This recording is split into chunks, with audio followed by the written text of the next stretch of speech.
공직선거법 제82조 2에 따라 오늘 토론회가 마련됐습니다. 자, 이 네 분의 후보들이 지금 나와 계신 곳, 서울 여의도 KBS 스튜디오입니다. 오늘 토론회는 KBS, MBC, SBS 등 다양한 채널에서 전국에 동시 생방송됩니다. 중앙선거방송토론위원회 유튜브와 네이버 TV에서도 실시간으로 보실 수 있습니다. 아울러 이 청각장애인분들을 위해 복지TV에서 후보자별 1:1 수어 통역 방송을 생중계하고 있습니다. 공직선거법에서 정한 기준에 따라 이 4명의 후보들 모셨고요. 자리와 발언 순서는 사전 추첨을 통해 결정됐음을 알려드립니다. 자, 그럼 본격적으로 시작하겠습니다. 지난번 경제 분야 토론회에 이어서 오늘은 사회 분야입니다. 4분의 후보들 준비 많이 하셨죠? 먼저 1분씩 시작 발언 듣겠습니다. 기호 1번 더불어민주당 이재명 후보 시작하시죠. 국민 여러분 인사드립니다. 더불어민주당 대통령 후보 기호 1번 이재명입니다. 오늘은 마침 노무현 전 대통령이 서거하신 지 16주년이 되는 날입니다. 전 국민의 사랑을 받으셨고 국민과 소통하면서 권위를 버리고 오로지 사람 사는 세상을 원했던 그분이셨습니다. 반칙과 특권 없는 세상을 원하셨지만 여전히 반칙과 특권은 횡행하고 있습니다. 특히 국민 주권, 헌정 질서를 파괴하는 계엄이라고 하는 이 황당한 내란 사태에 온 국민이 놀라고 있습니다. 헌정 질서를 회복하는 것은 무엇보다도 중요합니다. 국민이 주인으로 존중받고 모든 국가 권력이, 국가 역량이 오로지 국민만을 위해서 쓰여지는 제대로 된 민주공화국, 진짜 대한민국을 반드시 만들어야 합니다. 저 이재명이 반드시 해내겠습니다. 네, 다음은 기호 2번 국민의힘 김문수 후보입니다. 예, 여러분 거리에 프래카드가 많이 붙어 있는데 이제부터 진짜 대한민국 이렇게 붙어 있습니다. 방금 이재명 후보 또 이제부터 진짜라고 하는데 그러면 그전에는 전부 가짜 대한민국이었습니까? 정말 의학이 짝이 없습니다. 그런데 이렇게 말하는 분은 진짜 총각입니까? 가짜 총각입니까? 진짜 검사입니까? 검사 사칭입니까? 벌금 150만 원 받았지 않습니까? 이렇게 민주당이 지금 공직선거법의 허위사실 유포죄를 삭제를 해가지고 지금 거짓말 많이 하는 사람이 유리하도록 이렇게 법을 바꾸고 있습니다. 이게 말이 됩니까? 이 거짓말을 이렇게 계속하고 총각 사칭, 검사 사칭까지 하면서 어떻게 정말 진짜 대한민국을 말할 수 있습니까? 국민 여러분, 여러분의 소중한 한 표로 이 가짜를 물리칩시다. 가짜를 확 퇴치하고 진짜 정의로운 정치를 만듭시다. 네, 이어서 기호 5번 민주노동당 권영구 후보 발언하시죠. 국민 여러분, 얼마나 분통이 터지십니까? 감옥에 있어야 할 윤석열이 부정선거 음모론 다큐를 즐기며 거리를 활보하고 있습니다. 게다가 김문수 후보는 영화도 많이 보시고 사람도 많이 만나시면 좋은 거 아닌가 라며 맞장구를 치고 있습니다. 정말 어이가 없습니다. 분통이 터집니다. 이런 분열과 불의가 판치는 세상에서 어떻게 사회통합을 말할 수 있겠습니까? 지금 당장 윤석열을 구속시켜야 합니다. 땀 흘려 일해도 집 한 칸 없고 장사가 안 돼 가슴이 무너지고 매달 대출금 갚기도 힘들고 전세로 절망하는 이웃들의 고통을 더는 방치할 수가 없습니다. 불평등과 차별을 갈아엎고 모두가 사람답게 사는 세상을 만들겠습니다. 저 권영국이 정권 교체를 넘어 사회 대기업으로 함께 나서겠습니다. 감사합니다. 다음은 기호 4번 개혁신당 이준석 후보. 이 있습니다. 토론을 해야 합니다. 저는 노무현 대통령께서 외쳤던 이 있습니다라는 외침이 지금 우리 사회에 꼭 필요한 정신이라고 생각합니다. 거대 양당의 국민연금 야합, 국가재정을 막 써도 된다는 막사니즘, 부정선거 음모론까지 기득권에 맞서는 이야기를 하면 어린 놈이라 깔보고 쫓아내는 세상 속에서 저는 늘 이 있습니다를 외치며 살아왔습니다. 오늘은 노무현 전 대통령 서거 16주기가 되는 날입니다. 그분은 바보 노무현으로 자신을 낮췄지 국민을 바보라고 경멸하지 않았습니다. 자신의 사이비, 호텔 경제학에 의문을 제기하는 국민을 바보라고 조롱하는 후보가 감히 노무현을 입에 올리는 세상에서 진정한 노무현 정신은 어디 있나 생각해 보게 됩니다. 오늘의 이의가 내일의 상식이 될 때까지 함께 갑시다. 네, 네 분의 이 시작 발언 잘 들었습니다. 오늘 토론은 총 3개의 주제로 구성했습니다. 첫 번째 주제는 제가 공통 질문을 드리면 우선 답변하시고 그 이후에는 시간 총량제 토론으로 진행하겠습니다. 두 번째, 세 번째는 각 주제별로 후보들 공약을 듣고 그 이후에는 주도권 토론으로 진행됩니다. 그리고 마무리 발언으로 오늘 토론을 끝내겠습니다. 네, 자, 오늘 토론 첫 번째 주제 사회 갈등 극복과 통합 방안입니다. 공통 질문 드리겠습니다. 지난 3월 통계청에서 발표한 2024 이 한국의 사회 지표를 보면 이 수도권과 지방 그리고 세대 간, 종교 간, 성별 간 갈등이 전년보다 크게 증가했습니다. 이 분열과 대립에 국력을 소모하는 나라에선 국민의 삶이 결코 나아질 수 없습니다. 모두가 공존할 수 있는 사회 통합 방안, 좀 어떤 생각 갖고 계신지 후보들 입장 듣겠습니다. 자, 이번에는 김문수 후보부터 답변 시간 1분 30초입니다. 예, 정말 이 국민 통합이 되려면 거짓말, 사기꾼들이 없어져야 됩니다. 두 번째로 부정부패한 사람이 없어야 국민 통합이 되지 않겠습니까? 그런데 어떻습니까?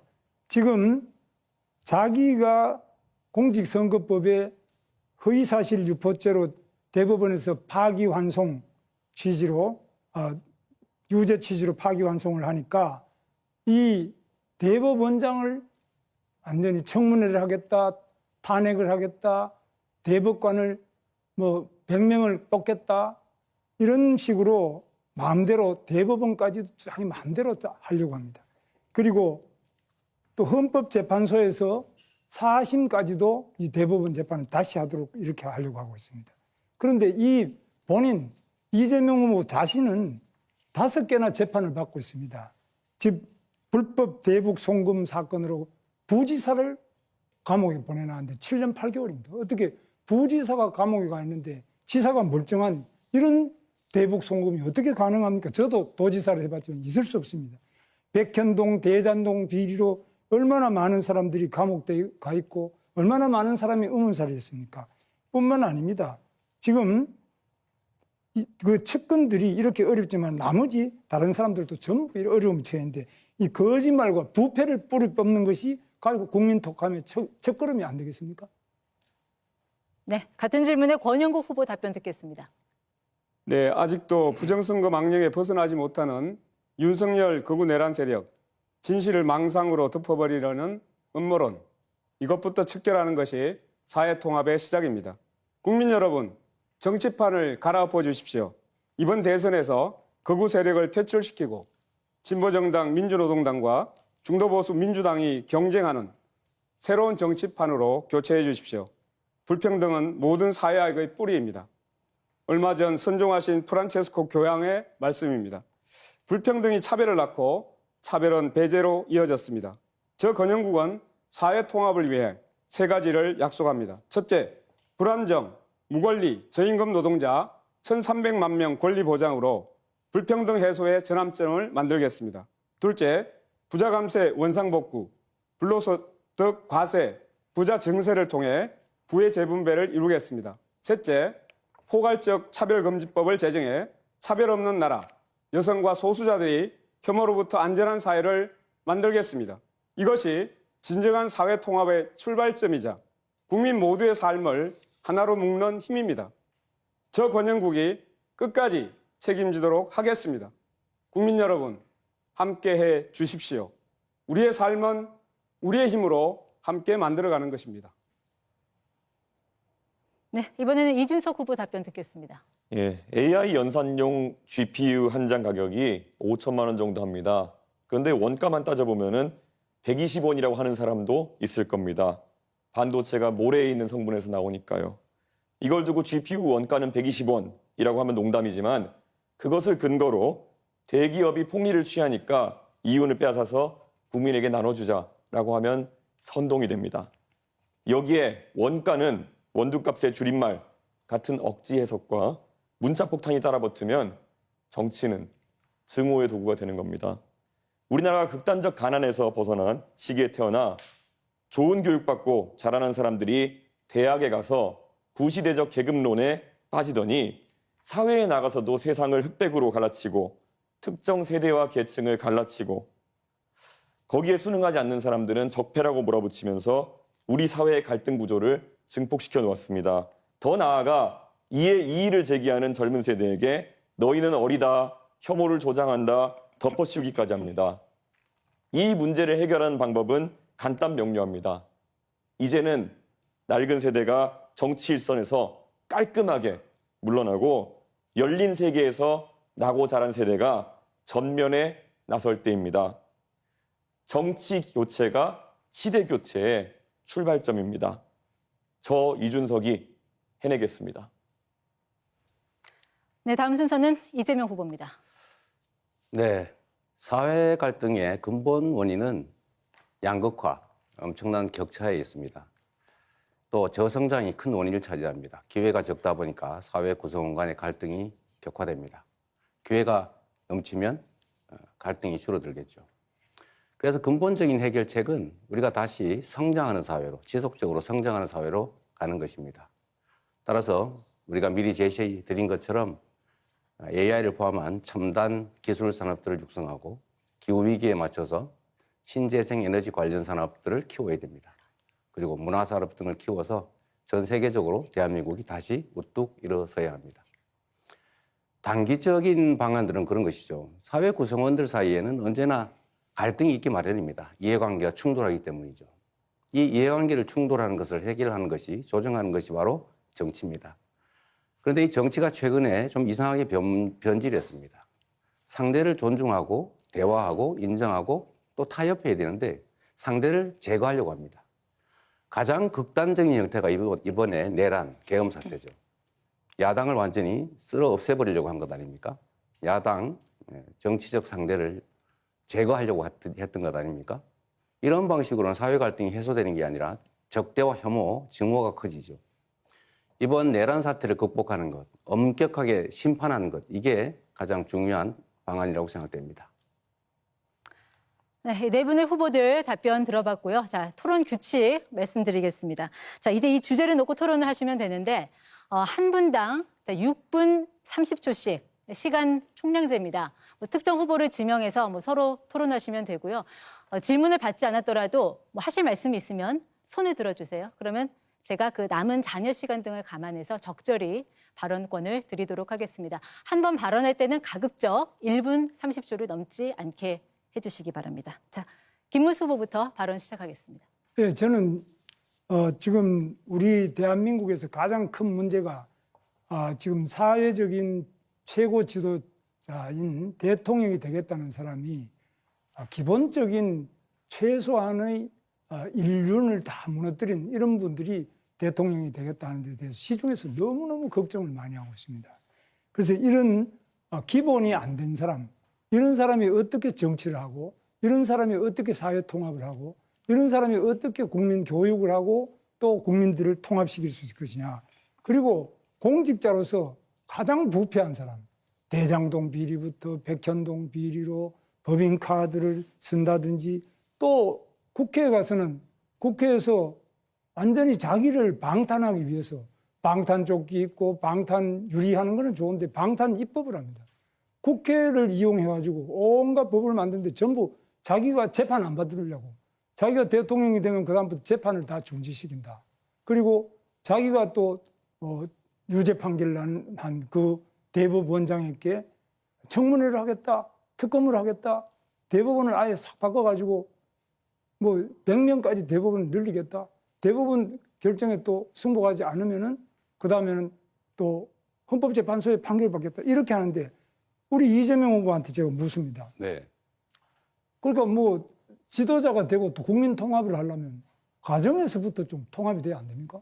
근데 이재명 후보는 아시다시피 지금 자기 형님, 친형님 제가 만났습니다. 저를 하도 보자 그래서 만났는데 그때 정신병원에 하도 보내려고 그러고 이러니까 했는데 이 형님을 바로 이 성남시장으로서 정신병원에 강제 입원시키려고 하다가 그것 때문에 형수님하고 욕을 하고 다투고 이렇게 된 거 아닙니까? 이래서 어떻게 그러면 앞으로 국민 교육을 하고 어떻게 그러면 지도자가 돼서 가정도 제대로 못하는데 어떻게 나라를 통합시킬 수 있겠습니까? 네, 이재명 후보 답하시고 네. 지금 권영국 후보 손 드셨으니까 잠시 후에 발언권 드리도록 하겠습니다. 네. 먼저 그 말씀에 답을 드리기 전에 한 말씀 먼저 좀 드리도록 하겠습니다. 지금 우리 사회의 통합을 방해하고 있는 가장 큰 요소는 우리 사회 공동체의 가장 최고의 규범이라고 할 수 있는 헌정 질서를 파괴한 이 내란 사태입니다. 헌법을 무시하고 국민의 인권을 말살하고 장기 집권을 군정을 하려고 했던 이 시도에 대해서 우리가 명확하게 진상을 규명하고 책임을 묻지 않으면 이런 일이 다시 또 계속될 것입니다. 아마 김문수 후보가 소속한 국민의힘 또 김문수 후보도 탄핵에 대체적으로 반대하는 또 윤석열 내란 수계를 비호하는 그런 입장을 가지고 계신 것 같아요. 어쨌든 이 문제에 대해서는 우리 국민들께서 명확하게 좀 책임을 물어야 된다. 그것이 바로 이번 6월 3일 선거다. 김문수 후보 역시 그 책임에서 결코 자유롭지 않다라는 점을 우리 국민들께서 기억해 주시고 심판해 주시기를 부탁드립니다. 네, 이번에는 권영국 후보. 아니요. 말씀하신 것에 대해서 간단한 답을 좀 드리면 저희 집안 내 내밀한 문제, 우리 어머니에게 우리 형님이 그 폭언을 내서 그런 말을 할 수 있냐라고 제가 따진 게 이제 문제가 됐는데 뭐 그 점은 제 소양이 부족 또 수양이 부족으로 제가 사과 말씀을 다시 드립니다. 그러나 김문수 후보는 이런 말을 할 자격이 없죠. 이건 우리 집안 내의 내밀한 사적 문제인데 굳이 따지자면 본인은 갑질을 하지 않습니까?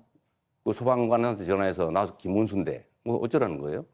그렇게 권력을 남용하면 안 된다는 말씀을 드리면서 제가 김문수 후보한테 이거 질문 한번 드리고 싶어요. 아니, 그 제가 아니, 제가 잠깐만요. 지금 제가 하고 있는 거 아닙니까? 아닙니다. 제가 주도권 아닙니까? 아닙니다. 이거 시간 총량제 좀 알고 토론이라서 하세요. 시간 총량. 주도권 토론은 잠시 후에 있습니다. 네. 제가 질문 하나 드릴게요. 지금 내란 수계 윤석열 전 대통령에 대해서 계속 비호하는 입장을 가지고 있는데 이 단절할 생각 혹시 없는지 그리고 지금 정광훈 목사를 비롯한 극우 세력들과 여전히 깊은 관계를 맺고 있어 보이는데 최소한 그걸 단절해야 정상적인 민주공화국의 대통령이 될 수 있을 거라고 생각합니다. 정광훈 같은 극우 세력과 단절할 생각은 없는지 이 두 가지를 좀 묻고 싶어요. 제가 거꾸로 묻습니다. 이재명 후보는 진보당하고 같이 연합 공천을 해가지고 울산 북구에도 국회의원 당선시켰죠. 진보당의 이석기 바로 통진당 후예 아닙니까? 그러면 그건 내란이지. 지금 현재 국민의힘이 뭐 어디 누구하고 연대를 해가지고 의석을 나눠줬습니까? 국민의힘이 어떤 내란 세력하고 어떻게 했다는 건지 그런 부분에 대해서는 정말 자기 자신을 먼저 돌아봐야 된다. 알겠습니다. 우리 민주당이 바로 통진당의 후에 진보당에게 국회 의석을 울산 북구를 내줬지 않습니까? 그러면은 그 사람들이 지금 하는 게 뭡니까? 완전히 지금 북한을 옹호하고 이렇게 하고 있는데 거기에 대해서 또 대한민국을 전복하려고 하는데 이거에 대해서 답변 한번 해보세요. 말씀을 피하신 걸로 보면 단절할 의사가 전혀 없어 보이고 또 그 전에 지금까지 하신 발언들을 보면 여전히 내란 세력을 비호하는 극우 세력을 비호하는 정광훈 목사가 감옥을 갔을 때 눈물을 흘린 그런 관계를 여전히 청산하지 못하시는 것 같은데 매우 안타깝다는 말씀을 드리면서 우리 그런 허위 사실을 이야기하면 안 됩니다. 뭐 눈물을 흘리는 거는 정광훈 목사 가서 무슨 눈물을 흘리는지 그 말이 안 되는 거짓말을 또 계속 여기서 하시면 눈물이 그것도 허위사실 난다라고 한 유포죄로 영상이 있던데요. 그러니까 이거는 허위사실 유포죄로 또 지금 다시 지금 그 걸리면은 아주 누범, 재범 뭐 개전의 그 여지가 없습니다. 예. 네, 저 두 분 후보 네. 잠시만요. 지금 권영국 후보 그리고 이준석 후보 차례로 발언권 신청하셔서 먼저 발언 기회 드리겠습니다. 권영국 후보 발언하시죠. 예, 역시 진흙탕 싸움이 시작되고 있습니다. 예, 그래서 오늘 일단 김문수 후보에게 먼저 묻겠습니다. 그 지난 토론에서 저의 정치 공세 때문에 경제 분야에서 실력을 제대로 발휘하지 못했다고 대변인이 입장을 냈던데요. 오늘 토론을 위해 제 대역까지 세워가면서 독하게 준비하셨다라는 기사가 보았습니다. 그럼 좀 저는 그냥 약하게 묻겠습니다. 김문수 후보께서 누구라도 부정선거 의혹을 제기하면 선거관리위원회에서 해명할 노력을 계속해야 한다라고 발언을 하셨더라고요. 그러니까 윤석열 씨가 제기하는 부정선거 의혹을 정당하다고 지금 말하고 계시는 겁니까? 답변해 보시죠. 그건 제가 지금 답할 문제도 아니고 윤석열 대통령이 부정선거 의혹을 제기하는 거는 그분이 한 것이지 제가 한 것도 아니고 저는 한 번도 그런 문제를 제기한 적이 없습니다. 그래서 네. 그건 제대로 그런데 질문을 부정선거 의혹을 제기하면 선거관리위원회에서 해명할 노력을 계속 해야 된다 이렇게 발언하면서 사실상 윤석열 씨를 편들고 있는 거예요. 그거는 기본적으로요. 네, 지난 5년간 네. 150건의 부정선거 소송에서 선관위가 전부 승소를 했습니다. 그런데 왜 자꾸만 이런 선관위에 대한 해명을 요구하는지를 저는 이해할 수가 없습니다. 제가 거꾸로 묻는데 제가 이야기하니까요. 네. 좀 듣고 하세요. 제가 보기에는 김문수 후보도 윤석열처럼 음모론자 같아 보여요. 근거 없는 문제 제기를 가지고 계속 그렇게 국민을 분열시키는 이런 윤석열을 옹호하고 비호하는 이런 사람이 어떻게 사회통합을 말할 자격이 있을까요? 저는 자격이 없다고 생각하는 겁니다. 제가 생각하는 네, 다음 부정 비리 제가 질문하지 않았습니다. 네. 제가 조금 더 말씀드리겠습니다. 질문하지 않으면 답을 못 합니까? 네, 지금 이준석 후보 시간이 가장 많이 남았고 네. 손을 여러 번 드셨습니다. 이준석 후보 발언하시죠. 예, 방금 전에 권영국 후보님 말씀하신 것처럼 이제 윤석열이라는 그런 음모론자, 망상을 하는 사람에 대한 위험함은 우리 국민들께서 익히 아셨을 것이다 이렇게 생각합니다. 그분이 여러 가지 망상을 하셨지만 특히 부정선거 담론 같은 경우에는 매우 위험했고 그것을 규명하겠다는 미명하에 계엄이라는 아주 큰 잘못을 저질렀습니다. 저는 이미 정치적으로 사망한 것이나 마찬가지인 윤석열 대통령에게 얘기하기 앞서 지금 이 자리에 우리와 함께 서 있는 이재명 후보의 생각에 대해서 좀 궁금해할 필요가 있다 생각합니다. 사실 이번에 부정선거 담론 마찬가지로 지난 2012년 대통령 선거 이후에도 부정선거를 주장하는 사람들이 있습니다. 김어준 씨나 이런 분들 중심으로. 그런데 이재명 후보도 사실 이것에 동조해가지고 부정선거에 관한 내용을 공유한 바가 있습니다. 그래서 이것에 대해서 아직까지 입장을 갖게 가져가시는지 궁금하고요. 천안함에 대해서도 잠수함과 충돌했다. 연구 결과 나와라는 내용을 공유하면서 천안함 음모론에 동조하는 모양새를 보이셨습니다. 그리고 또 서부전선 포격 당시에 현지 주민이 북한 측의 포사격을 듣지 못했다는 내용의 뉴스를 리트윗했는데요.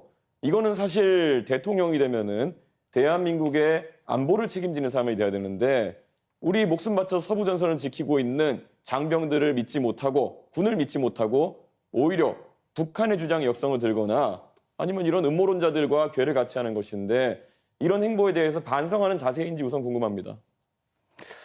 네, 말씀드릴 기회를 주셔서 감사하네요. 제가 말씀드렸던 부정선거는 국정원이 댓글 조작을 통해서 국민 여론을 조작했기 때문에 그 측면에서 부정선거라고 한 거지 무슨 투개표를 조작했다 이런 차원의 윤석열이나 우리 김문수 후보가 관심 갖는 그런 부정선거는 아니라는 말씀 하나 드리고 두 번째로는 천안함은 저는 정부 발표대로 북한의 공격에 따른 것이라고 공식적으로 제가 숫자 발표했다는 말씀을 드립니다. 덧붙여서 제가 이준석 후보한테 이거 하나 여쭤볼게요. 계엄 해제하는 거 정말로 중요했는데 12월 4일 날 새벽에 12월 4일 3일 밤이죠. 다른 사람들은 전부 국회 담을 넘어서 정말 들어가 전부 계엄 해제에 참여했는데 본인은 왜 담을 넘어가자는 그 참모 보좌관이 넘어가자는데 뭐 어떻게 야단을 치면서 쉽게 거의 폭언을 하면서 계속 말다툼을 하면서 결국은 계엄 해제 표결에 참여하지 않았어요. 저는 이게 결국 싸우는 척하면서 결국은 실제로는 계엄 해제에 반대한 거 아니냐. 그거 담 넘어가면 되잖아요. 왜 안 했는지 일단 궁금하고 두 번째로는 지금 단일화 논란이 많은데 저는 이번 내란 극복이 이번 선거의 가장 중요한 과제다라고 생각해요. 그런데 이와 관련해서 우리 이준석 후보께서는 이 내란 세력에 대한 입장이 어떠한지 또 극우 세력에 대한 입장은 또 어떤지 결국 저는 이 후보께서 내란 세력인 국민의힘 김문수 후보와 단일화할 거다 이렇게 예상을 저는 개인적으로 해요. 근데 당권을 주겠다든지 총리를 맡겨주겠다 이런 제안이 있었던 걸로 보이는데 단일화, 이 내란 세력 후보와 단일화 할 건지 궁금해서 한번 물어봅니다. 이거 뭘 또 거래를 하는 거 이런 거 불법 아닌가요? 저는 결국 이재명 후보가 음모론적이고 세상을 참 삐딱하게 보고 있다는 것을 다시 한번 증명하고 있다 이런 생각을 합니다. 계엄이 터졌을 때 아마 귀당에 계신 분들께 아마 여쭤보면 알 겁니다. 저는 귀당에 있는 의원들과 계속 소통하고 있었습니다. 지금 국회 본회의장에 몇 명이 들어갔냐. 제가 택시를 타고 국회 쪽으로 이동하는 와중에도 계속 물어봤고요. 그래서 170명 가까이 들어갔다는 것을 보고 안심해서 저는 밖에서 그러면은 여기에 진입하지 못하게 하는 것이 부당함을 항의하겠다라고 제가 이야기하고 계속 밖에 있었던 것입니다.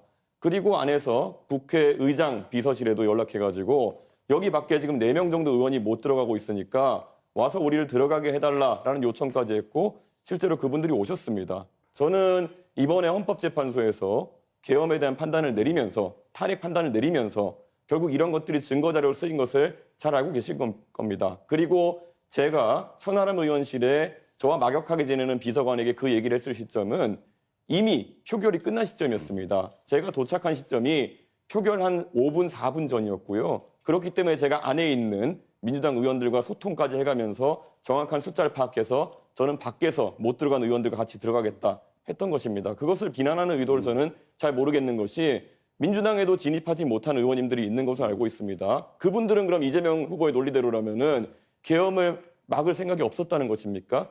그렇게 삐딱한 생각으로 우리 당 의원 보는 시각과 다른 당 의원 보는 시각이 다르기 때문에 이재명 후보가 갈라치기하고 우리 편 아니면 다 적이라고 본다는 그런 이야기를 듣는 겁니다. 굉장히 안타깝고요. 저는 국민의힘의 이야기에 대해 가지고 단 한 번의 예외 없이 단일화에 관심 없다고 이야기하고 있습니다. 이재명 후보는 그냥 본인의 망상 속에서 계속 그것만 두려운 겁니다. 그래서 이런 아주 중요한 정책을 물어봐야 되는 자리에서 자기 궁금증 해소하러 나오신 거거든요. 저는 이런 것들은 이재명 후보가 굉장히 편협한 시각을 갖고 있다는 확신을 국민에게 줄 거라 봅니다. 네, 제가 정리 삼아 이 말씀을 한번 드려볼게요. 그렇게 설명하시면 됩니다. 국민들은 의구심을 가지고 있죠. 거기서 말다툼을 하면서 시간을 보내고 의결 정족수가 충분하니까 계속 싸우고 있겠다. 이건 저는 국민들께 납득하기 어려울 거라고 생각해요. 물론 단일화 문제에 대해서는 나중에 결과가 결국은 나오겠죠. 그때 가서 보기로 하겠습니다. 제가 김문수 후보님한테 하나만 더 여쭤볼게요. 네. 김문수 후보님 군 가산제 지금 재도입하겠다고 공약하셨죠. 가산제를 과거와는 가산점을. 다른 방식으로 재도입하겠다고. 네. 그 위헌 판결 난 건 아시죠? 위헌 판결은 그게 지나치게 5%까지 가산점을 너무 많이 준다든지 너무 좁은 범위로 해서 그랬기 때문에 저는 저는 좀 다른 방법입니다. 저는 이게 젊은 시절에 강제로 의무적으로 입대하는 남성 청년들을 보호할 필요가 있다고 생각해요. 네. 그러나 또 한편으로는 여성 인권에 대한 배려도 필요하다. 네. 여성들은 구조적으로 차별을 받고 있잖아요. 예를 들면 임금이든 승진이든 뭐 여러 가지 가사 양육 등등에서 차별을 받고 있어서 특별한 보호가 필요하죠. 지원이. 그런데 저는 그래서 예를 들면 군 복무 크레딧 같은 거, 군 호봉 가산제 이런 걸 도입해야 된다고 지금 주장을 합니다. 이거는 여성들에게 또는 군 복무를 안 한 사람한테 피해를 주지는 않거든요. 그러나 군 가산점 제도는 누군가에게 불이익을 주지 않습니까? 상대적인 거니까. 그런데 이것은 결국 헌법이 위헌 판결을 했는데 헌법을 개정하지 않은 한 쉽지 않은 이런 거를 도입하겠다고 하는 건 결국 또 여성들을 상대로 갈라치기를 하거나 아니면 쉽게 말하면 여성들을 우롱하는 그런 거 아닌가요? 국가를 위해서 자기 청춘을 18개월 동안 의무 복무를 하고 또 장기간 복무하던 분들이 사회에 나와서 일정한 정도로 좀 혜택을 받는다. 그것도 또 공직에 취임할 때 약간의 뭐 5% 이런 게 아니라 약간이라도 배려를 한다는 것은 우리 국가의 책무이고 또 보훈의 기본입니다. 그래서 그런 부분을 가지고 이 과거에 위헌 판결 난 것처럼 그렇게는 절대 하지 않을 겁니다. 이재명 후보 발언 시간 27초 남았는데요. 예, 먼저 권영국 후보 손 드셨으니까 발언 기회 네네. 드리겠습니다. 일단 김문수 후보에게 묻겠습니다. 네. 최근 유세에서 중대재해처벌법을 악법이라며 폐지해야 한다고 했습니다. 그런데 1차 토론의 다음 날 파리바게뜨 SPC 삼립 시야 공장에서 일을 하고 있던 50대 여성 노동자가 또다시 기계에 끼어서 숨졌습니다. 후보님, 사람이 죽어도 책임지지 않게 해주는 것이 기업하기 좋은 나라입니까? 저는 그래도 예. 자, 이런 사고가 계속 빈발하고 있는데 중대재해처벌법 폐지를 계속 주장할 건가요? 중대재해처벌법을 폐지하자는 것이 아니라 그것이 지나치게 처벌 위주로 되어 있기 때문에 중대재해에 대한 예방을 우선으로 하고 처벌은 그 다음에 최소한으로 해야 된다. 그게 법의 기본 원칙이고 그 다음에 두 번째로 큰 업체와 아주 중소기업하고 다른데 이건 지나치게 작은 중소기업도 무조건 처벌한다 할 경우에는 아니, 기업할 사람이 없습니다. 다 네. 처벌받아서 기업을 김문수 하겠습니다. 후보님, 왜 거짓말 하십니까? 2025년 5월 15일 중소기업 중앙회 조창 강연 축사에서 중대재해처벌법 이거 악법이니까 폐지 또는 재개정해야 되는 거 아니냐 이런 얘기 한 적이 있잖아요. 재개정한다고 그랬습니다. 예. 폐지라는 폐지라는 말을 썼다는 얘기는 폐지를 염두에 두고 하는 얘기 아닙니까? 그 대신에 다른 법을 만드는 것이 맞다 이거죠. 그래서 제목 네. 자체가 제가 얘기 계속 중대재해처벌법이 하겠습니다. 아니라 중대재해예방법 이렇게 만들어야죠. 예방을 하기 위해서 책임을 묻지 않는 지금까지의 산업재해 현실이 계속된 거예요. 제대로 책임을 묻지 않으니까 예방이 됩니까? 산업재해에 대해서는 회장이나 우리 사장들이 자기가 처벌받지 않습니다. 그러니까 지금까지 계속적으로 비용 든다고 해서 안전조치 안 해온 것 아닙니까? 그거 잘 알고 계시잖아요. 산업재해에 대해서는 자, 권영국 우리 네, 제가 며칠 후보보다는 전에 제가 훨씬 더 많이 압니다. 제가 며칠 왜냐하면, 전에 잠깐만요. 제가 말씀드리겠습니다. 제가 며칠 전에 빈소를 다녀왔습니다. 근데 그 영정석의 얼굴을 보니까 아직도 참 젊어서 정말 마음이 아팠습니다.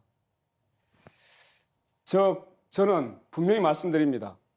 노동부 장관까지 하신 분이 지금도 보면 하루에 6명이 죽어나가고 있는 이 일터를 어떻게 하면 바꿀 거야 생각을 해야 되는데 왜 그걸 막기 위한 법을 개폐하니 폐지하니 이런 얘기만 하고 있습니까? 정말 화가 납니다.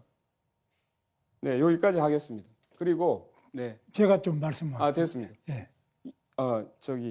이재명 후보께 제가 시간이 많이 남지 않아서. 네. 답변 시간이 짧기 때문에 짧게 네, 질문하시고 제가 질문을 네, 조금 많이 하고 네, 혹시 답변을 듣고 싶으면 본인의 시간을 양도하셔도 됩니다. 예, 지난해 연말 그 신사동 빌라 반지하에서 거주하던 50대 무직 남성이 생활고로 사망을 했습니다. 알고 네. 계실 겁니다. 네. 공과금과 주택관리비를 수개월 내지 못했던 고인은 주민센터에 긴급 복지 지원을 2차례 요청을 했는데 관련 사업 예산이 소진됐다라는 답변만 들었습니다. 네. 2달 뒤에 이 남성은 숨졌습니다. 분명히 말씀드리겠습니다. 이 죽음의 배후에는 부자들에게 87조 원이라고 하는 그 세금을 깎아준 윤석열 정부가 있습니다. 그런데 민주당도 매우 유감스럽게도 예산심사에서 합의를 해줬습니다. 그래서 묻겠습니다. 윤석열 정부의 부자 감세 원상복구해야 않겠습니까? 맞는 말씀이신데 원칙적으로 동의합니다만 지금은 경제 상황이 너무 어려워서 좀 지금은 유보해야 될 것 같습니다. 네, 이재명 후보 20초 남았는데 계속 쓰시겠습니까? 네, 그러면 손 드신 김문수 후보부터 먼저 발언 기회 예. 드리겠습니다. 제가 이재명 후보에게 또 묻겠습니다. 저는 경기도지사를 할 때 청렴영생 부패 즉사, 제가 이 말을 만들어서 공무원들 청렴도를 끌어올리기 위해서 노력을 해서 16등 하던 경기도가 제 마지막 3년 동안은 계속 1등을 했습니다. 그런데 이재명 후보는 지금 그동안에 좋은 2등급의 경기도가 3등급으로 청렴도가 떨어졌을 뿐만 아니라 지금 현재도 재판을 5개나 받고 있습니다. 전부 경기도지사 재임 때 또는 성남시장 때입니다. 그런데 또 법인카드 부분을 보면 이건 정말 좀 상당히 일반인들이 분노할 수밖에 없습니다. 법인카드를 가지고 지나치게 사적인 그런 여러 가지 뭐 개인이 뭐 일제 샴푸를 사쓴다든지 뭐 여러 가지 그 이루 말할 수 없는 그런 비리 부정이 많아서 이것 때문에 이미 그 경기도 관계자가 재판을 받고 지금 유죄를 받고 그것도 더구나 우리 사모님께서도 그런 어려움을 겪고 있는데 이거는 본인이 이재명 후보 본인이 만약 이것을 안 고치고는 대통령이 되면 어마어마하게 큰 사건으로 번져서 온 공직자가 윗물이 맑아야 아랫물이 맑은데 인물이 이렇게 탁하고 부정부패 비리에 그런 이런 식으로 방탄 입법을 하고 방탄 조끼를 입고 이렇게 해가지고는 과연 우리 공직이 유지되겠나 걱정이 되는데 어떻게 생각하십니까?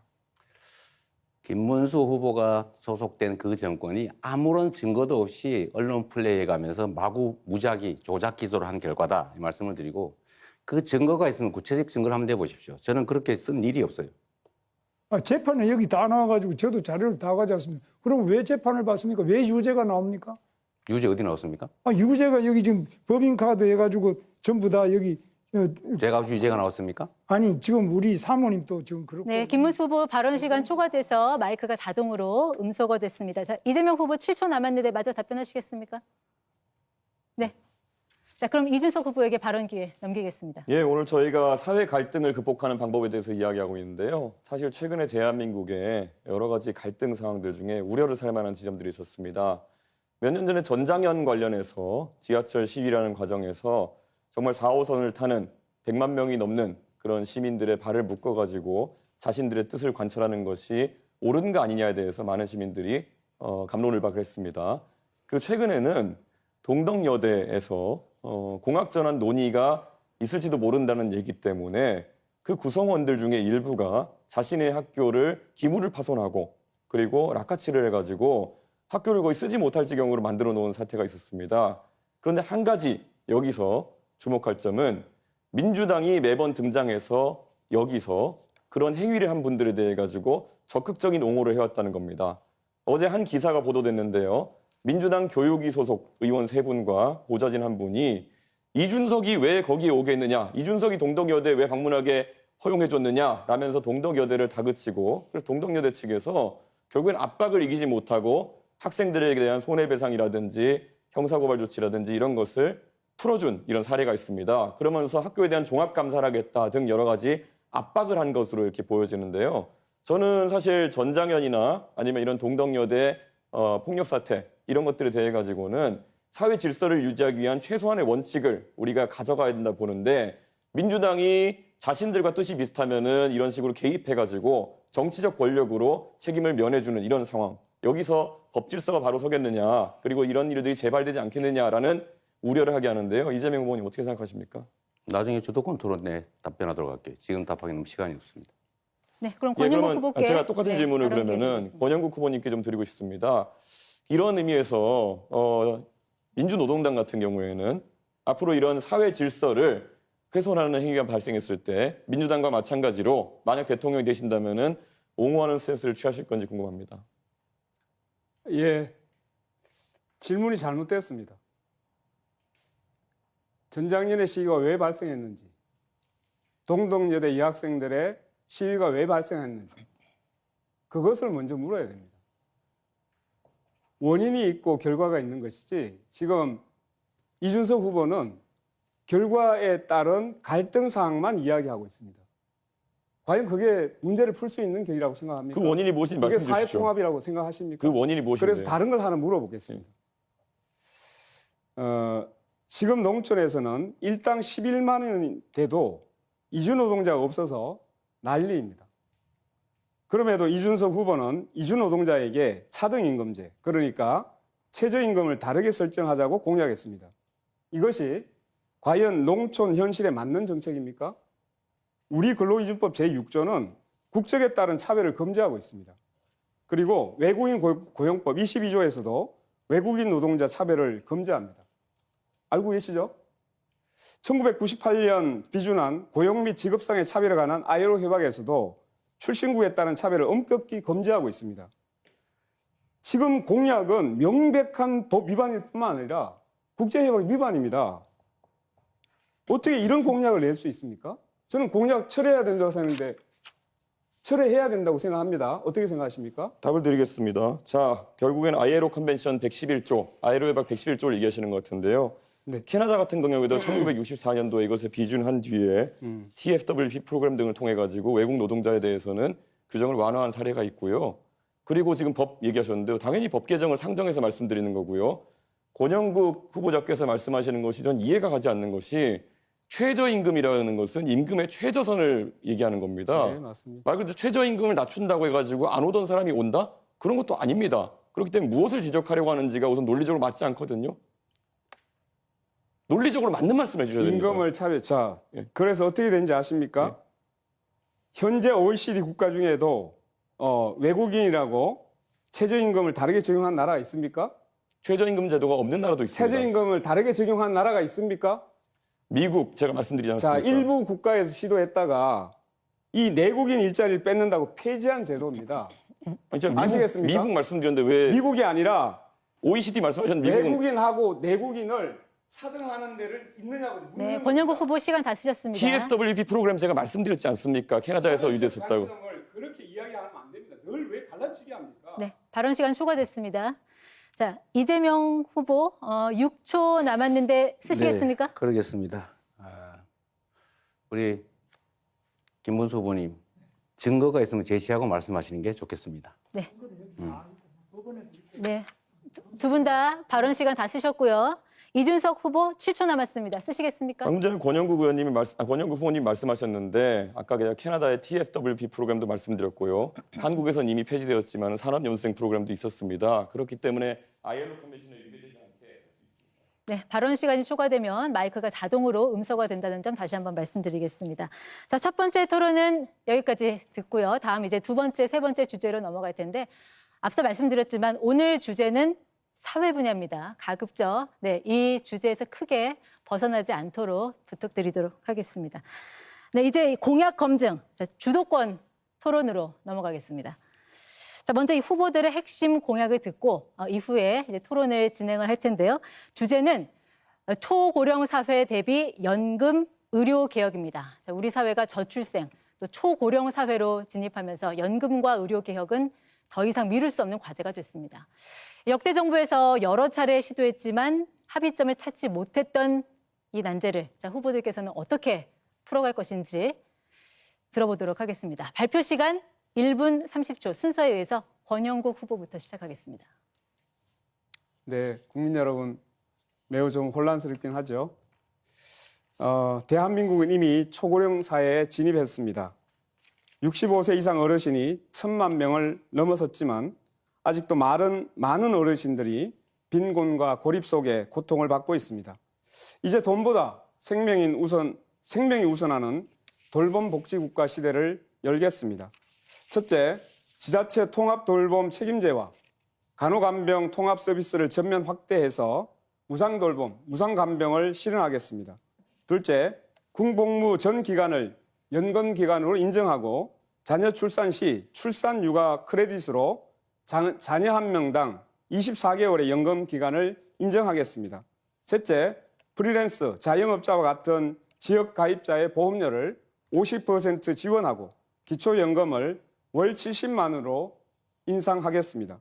넷째, 의료비 100만 원 상한제 도입과 500병상 규모 공공병원 100개 확충으로 전국 어디서나 안심하고 치료받을 수 있는 보건망을 구축하겠습니다.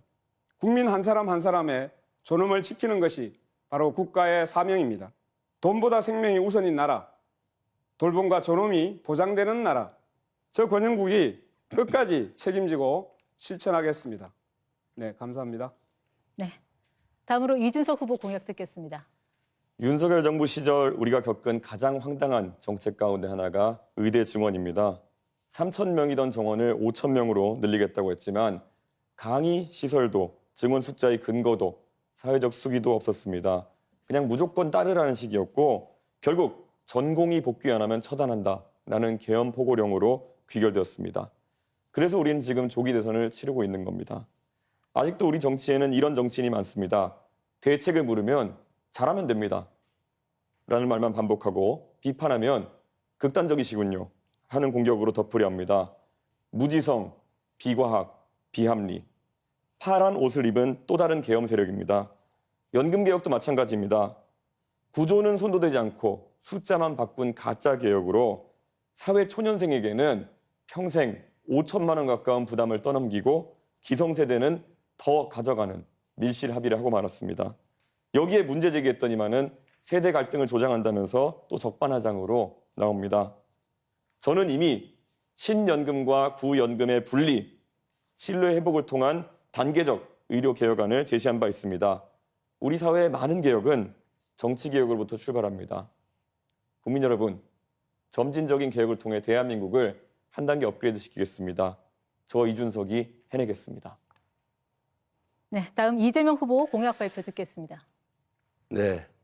전 세계에서 가장 가난한 노인이 많은 나라, 또 전 세계에서 자살률, 참 말하기 그렇습니다. 자살률이 가장 높은 나라. 이런 노인 빈곤 문제를 반드시 해결해야 됩니다. 그런데 우리는 준비가 그렇게 충분하지 못했습니다. 지금 18년 만에 겨우 모수개혁이라는 걸 했습니다. 보험료를 얼마 낼 것이냐, 소득 대체율은 얼마를 인정받을 것이냐. 정말로 지난했습니다. 보험료를 4% 올려서 13%로 한다는 것까지는 대충 합의가 됐는데 소득 대체율을 놓고 50%냐 43이냐를 놓고 계속 싸웠습니다. 제가 윤석열 대통령을 만나서 직접 담판도 해보려고 했는데 제가 국민의힘이 제안하는 바대로 44%를 받겠다라고 했는데도 그걸 거부했습니다. 결국은 43%로 저희가 합의했습니다. 앞으로는 모수개혁을 넘어서서 이제 구조개혁을 해야죠. 기초연금, 국민연금, 퇴직연금 이런 걸 다 조정을 좀 해야 됩니다. 어려운 과정이긴 한데 누가 말씀하시는 것처럼 완벽하게 못했으니 비난하자. 그렇게 하면 안 됩니다. 그럼 아무것도 안 됩니다. 지금까지보다는 그래도 낮게 바뀌었다라는 점을 인정해야 합니다. 의료개혁도 공공의료, 필수의료, 지역의료를 반드시 살리는 방향으로 국민이 건강한 방향으로 반드시 바꿔나가야 되겠다 말씀을 드립니다. 네, 다음 김문수 후보입니다. 이번 의정 갈등으로 많은 어려움을 겪으신 국민 여러분, 또 환자 여러분, 또 의료진 여러분, 모든 분들에게 진심으로 죄송스럽다는 말씀을 올립니다.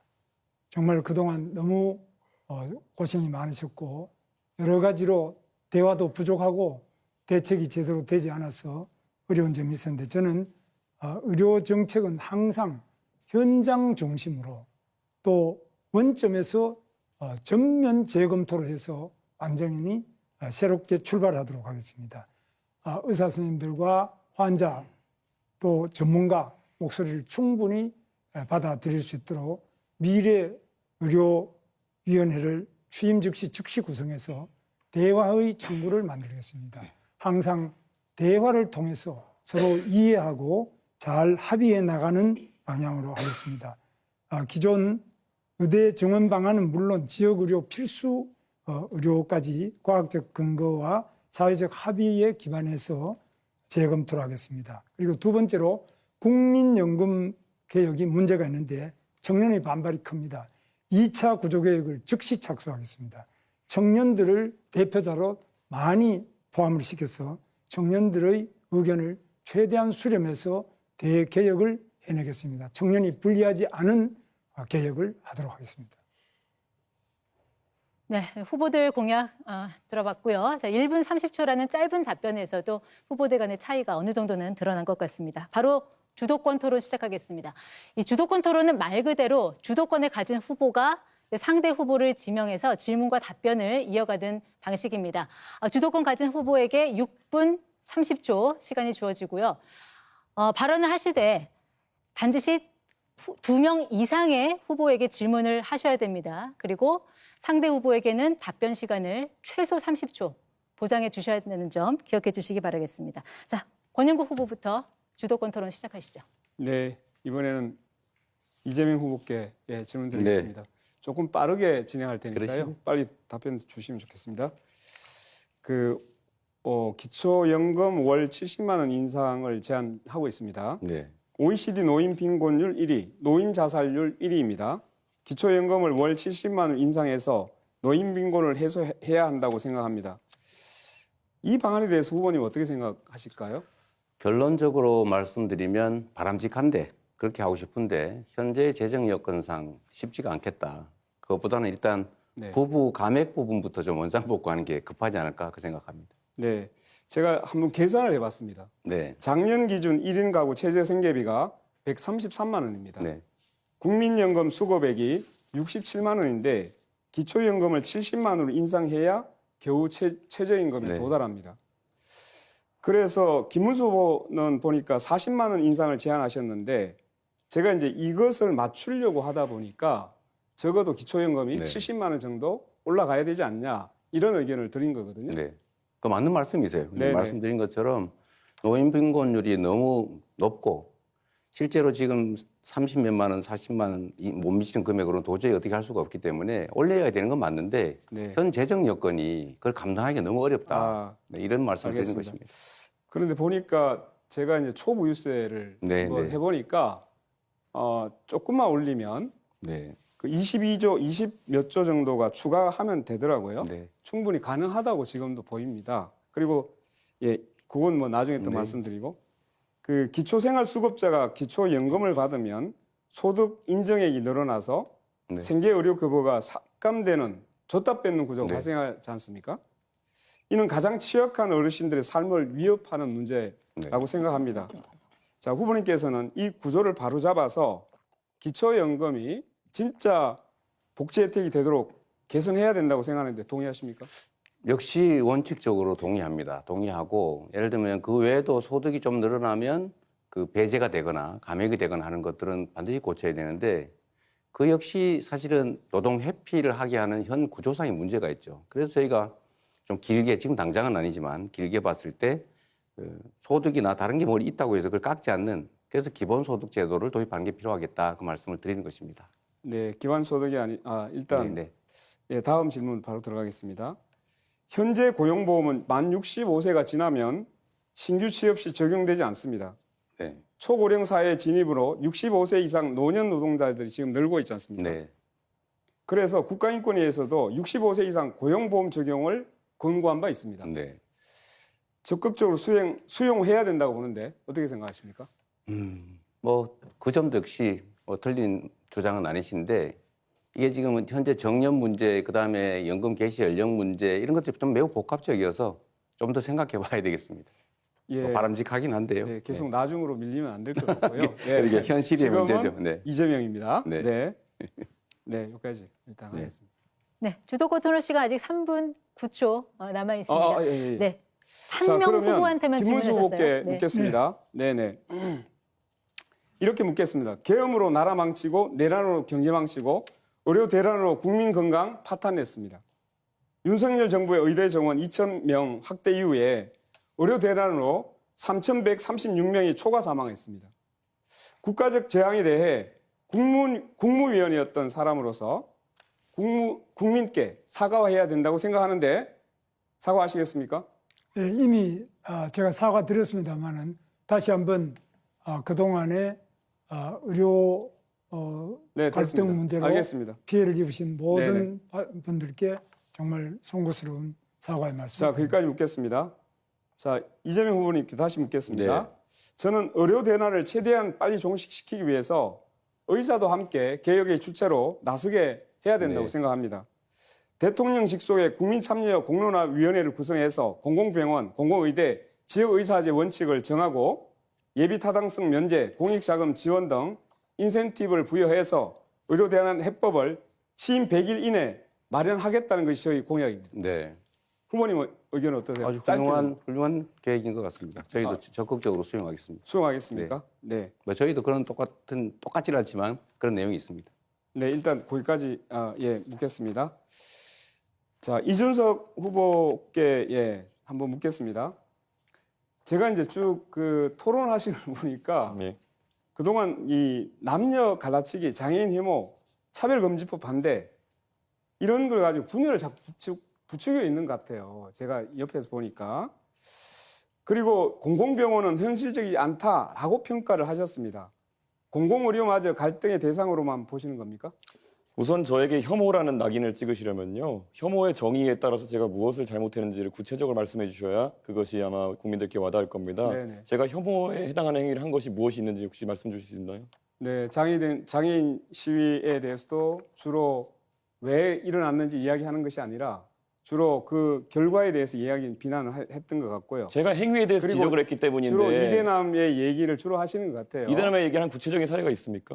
자, 요거 한번 묻고 넘어가겠습니다. 그러니까 상대를 비난할 때 자. 느낌적 느낌으로 넌 이런 사람이야 단정 짓는 게 예전에 민주노동당이나 그래서 아까- 정의당을 보고 빨갱이 아니냐 했던 것과 동일한 얘기거든요. 잠깐만요. 그러니까 잠깐만요. 구체적인 네, 얘기로 제가 비난해 하고 주십시오. 있습니다. 자, 예. 묻는 것 답변하세요. 그 공공의료마저 갈등의 대상으로 보시는 겁니까? 라고 물었습니다. 저는 그런 프레임 자체에 동의하지 않는 게요. 네네. 공공의료가 제가 성남시 의료원도 다녀왔지만 네네. 저는 과연 이것이 그럼 어떤 형태로 동작할 수 있겠냐에 대해서 합리적인 질문들을 던졌고 성남시 의료원 관계자들이 열심히 하는 것과 관계없이 실제로 지금 거의 운영이 네, 불가능할 거기까지. 정도 30초 거기까지. 보장하셔야 됩니다. 아, 네. 그러니까 운영할 수 있을 정도의 그런 어떤 환경이 마련되지 않았다. 그걸 지적한 것인데 무조건 공공자만 붙으면 전부 다 우리가 이것을 좋은 것을 받아들여야 되느냐? 이건 아니라 봅니다. 네, 권영구 후보 시간 다 쓰셨고요. 자, 바로 이어서 이준석 후보 주도권 토론 시작하세요. 예, 이재명 후보님 여쭤보고 싶은 게요. 간병비 관련해 가지고 결국 네. 보장성을 높여야 된다라는 정책을 내셨는데 이 간병비 되게 중요합니다. 네. 그런데 이게 금액으로 따지면 한 연간 15조 정도까지 이제 될 수 있다고 합니다.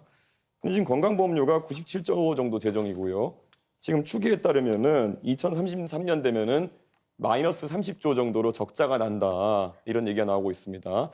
최근에 의정 갈등으로 잠깐 흑자가 난 것처럼 보이지만은 구조적으로는 마이너스 30조 적자가 날 수밖에 없는데 그러면은 그 15조 정도의 어떤 추가적인 간병비 혜택이 들어가게 되면은 이거의 재원 마련은 어떻게 되는 것입니까? 그게 전액이 다 든다고 생각하는 것 전제가 좀 잘못된 것 같고요. 그럼 어느 정도 비율로 생각하시는지? 저는 우리 의료재정이 허용되는 범위 내에서 간호, 간병을 복합적으로 하는 게 필요하다. 그리고 그것도 대상자나 질병이나 이런 것들에 따라서 재정 여건에 따라서 확대해 갈 필요가 있다는 것이고요. 특히 요양병원도 이런 간병 지원을 좀 해야 되겠다고 해서 정부도 지금 시범 사업을 하고 있는데 그런 식으로 조금씩 늘려가면 됩니다. 이재명 후보 말씀은 허용되는 범위 내에서 하겠다는데 제가 아까 제시해드린 것이 마이너스 30조 정도의 상황이다. 그런데 마이너스 30조에 허용되는 부분이 뭡니까? 그래서 제가 질문드리고 싶은 것이 이런 당연히 복지라는 것은 국민들이 필요로 하는 것들이 있겠지만은 우선순위를 둬야 되는 것이고 혹시 그럼 지금 건강보험료 나가는 것 중에서 방만하게 운영된다고 생각하는 혹시 지적할 만한 부분이 있으신지 그게 없다면은 그냥 건강보험료를 지금 한 100조에서 16조 정도 늘려야 된다는 얘기가 나오는 거 아니겠습니까? 그러면은 각자 내는 비용이 한 16조 늘어난다는 거 아니겠습니까? 자, 대답해도 될까요? 예, 대답해 주십시오. 저는 우리 의료보험 재정 지출 중에서 예를 들면 지금 의료 쇼핑 같은 거 있지 않습니까? 너무 무제한적으로 이 병원 저 병원 다니는 게 있고 아주 경증이고 간단하게 진료할 수 있는데도 다 병원을 이용하는 이런 부분들에 대해서 약간의 조정이 좀 필요하지 않을까 싶은 생각을 하고요. 사실 그 부분 지출이 너무 많기 때문에 그 부분에 대한 통제들을 좀 하면 상당 정도의 재정 절감이 가능하지 않을까 그렇게 생각합니다. 그렇게 해서 보통 줄일 수 있는 게 2조 원 정도, 3조 원 정도로 얘기합니다. 의료 쇼핑이라 얘기하시는 거는 365일 중에 366번 이상 외래 진료를 가는 분들이든지 이런 분들을 말씀하시는 것 같고 그분들은 이미 제도가 개정되어서 자부담률이 90%까지 올라가는 상황입니다. 그러니까 그런 거 말고 현실적인 재정 대책이 있으십니까? 그게 제일 크다고 생각해요. 2, 3조 규모라니까요. 그거라도 크지 않습니까? 15조 하신다면서요, 방금 전에. 내가 언제 15조 한다고 했어요? 본인이 그렇게 주장하시죠. 간병비 몇 프로까지 그럼 지원하실 예정입니까? 자, 이준석 후보의 특성이 그런 것인 것 같은데 상대가 하지도 않은 말을 한 걸로 전제를 해가지고 15조는 본인이 주장한 거죠. 저는 그중에 일부를 절감하고 필요한 범위 내에서 가능한 범위 내에서 하겠다고 말씀드렸는데 15조를 어떻게 마련하겠냐 이렇게 말하면 안 되는 거죠. 그러면 마이너스 30조인데 잠깐만요. 어디가 여유라는 것이 잠깐만, 한번 시간- 설명해 주셔야죠. 예. 그럼 다시 30조 쓸까요? 아니요. 제가 보충하는 겁니다, 이거는. 이 규칙을 좀 지키시는 게 중요하잖아요. 가능하면. 얘기하십시오. 그 시간이 끝나버렸네. 네, 계속 말씀하시면 됩니다. 네. 네. 네. 이 정치적 입장이 다른 사람들끼리의 대화는 양보하고 조정하고 타협을 하는 과정인데 상대가 하는 말들을 왜곡하거나 특정 부분을 빼가지고 짜집기를 하거나 이렇게 해버리면 그거는 대화를 하는 게 아니라 사실 시비를 건다고 하죠. 그러니까 그런 것들은 좀 안 하시면 좋겠고 저는 건보 재정이 매우 어렵다. 지금 앞으로도 어떻게 될지 모른다고 하지만 저는 그 낭비적 요인들을 최대한 찾아내는데 그중에 제일 중요한 게 아까 그 문제를 지적을 했던 겁니다. 그게 15조라고 단정하시면 안 되죠. 어떻게 15조를 만들래? 이렇게 말씀하시는 것은 좀 적절치 않은 것 같아요. 예, 건강보험 재정에서 아까 말씀드렸던 것처럼 이미 33년까지 마이너스 30조가 예정되어 있고 그리고 보통 입원료 기준으로 봤을 때 한 40% 정도의 만약에 자부담률을 가져간다고 했을 때 그러면 나머지 60% 정도는 아마 지원일 테고 네. 15조 중에 최소한 9조 정도는 지원에 대한 상황일 텐데 그 퍼센트를 계속 얘기 안 하시는 거는 어떻게 얘기해도 지금 말씀하신 계획에 비해 가지고 지출해야 되는 비용이 훨씬 큽니다. 그리고 이미 적자 상태이기 때문에 제가 질문 드리는 것은 건강보험료를 그럼 그에 걸맞게 많이 올려야 되는 상황이 오지 않겠느냐라는 질문 드리는 건데 올려야 됩니까? 그 전에 우리 이준석 후보는 언제나 그러신 것 같아요. 뭐 문제 지적을 예를 들면 과잉되게 아니면 왜곡되게 지적을 막 하는데 본인이 생각하는 대안은 뭔지 먼저 한번 말씀해 보시죠. 예를 들면 어떻게 하면 의료비를 절감할 수 있고 의료 건강보험료는 안 올리는 게 바람직하지만 필요할 때는 올리는 제 경우도 질문인데 있겠죠. 제 주도권 아니, 질문인데 말씀- 왜? 자, 이준석 후보 1분 41초 남았는데 한 후보에게만 아니, 질문하셨던 점 예, 근데 다시 한번 제 말씀드리겠습니다. 말씀드릴 왜- 때 시간 정해진 건 좀 지켜주시는 게 좋지 않아요? 아니, 지금 사회자 개입하지 않았습니까? 아니 30초가 남았잖아요. 네. 저한테 질문을 역으로 하시면 안 되는 겁니다. 원래 룰상. 질문도 답의 일부예요. 네, 답변 계속하시면 됩니다. 그래서 이 토론이 쉽지가 않네요. 그 중간에 좀 안 끼어들면 좋겠어요. 말할 때. 결국 제가 지금 질문 드린 것에 대해 가지고 답은 안 하시고 결국 건강보험료 인상해야 된다는 걸 인정하지 않으시고 저에게 훈계하듯이 이제 말씀하시면서 끝난 거 아니겠습니까? 이게 계속 반복되고 있는데 이재명 후보가 재원 마련 대책 하나도 없이 이런 것들을 계속 열거한다는 인상을 줄 수 있다라는 말씀드리고요. 사실 저는 이 복지에 있어가지고 김문수 후보님 네. 사실 이 건강보험 재정 같은 경우에는 방금 지적한 것부터 시작해서 굉장히 중요한데 김문수 후보님이 생각하시는 건강보험 절약 방안 혹시 있으면 뭐가 있을까요? 건강보험에 대해서는 요즘 낭비적인 요소가 특히 과잉 진료, 뭐 이렇게 의료 쇼핑이라고 그러죠.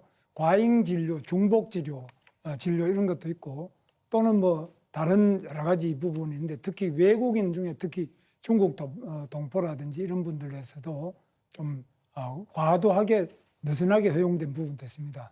그래서 이런 부분을 하나하나 점검을 해서 낭비적인 부분을 줄여나가는데 그 방법을 정부가 일방적으로 하는 것이 아니라 의료진하고 깊이 있는 논의를 해야 됩니다. 현장에서 진료하시는 많은 의료진과 또 의료 관계자들, 의료 감시단체도 있고 의료 시민단체도 있고 의료 또 협동조합도 있고 많이 있습니다.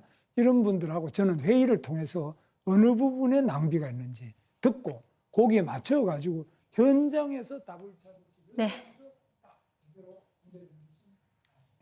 네. 줄여서 건전하겠습니다. 자, 이준석 후보 주도권 토론 끝났고요. 자, 다음 주도권은 이재명 후보에게 넘기겠습니다. 네, 제가 기회를 먼저 드리겠습니다. 본인은 어떻게 의료비를 절감하시겠습니까? 저는 과감하게 의료 혜택 중에서 과학적인 그런 어떤 효과가 입증되지 않은 것들은 줄여야 되고요.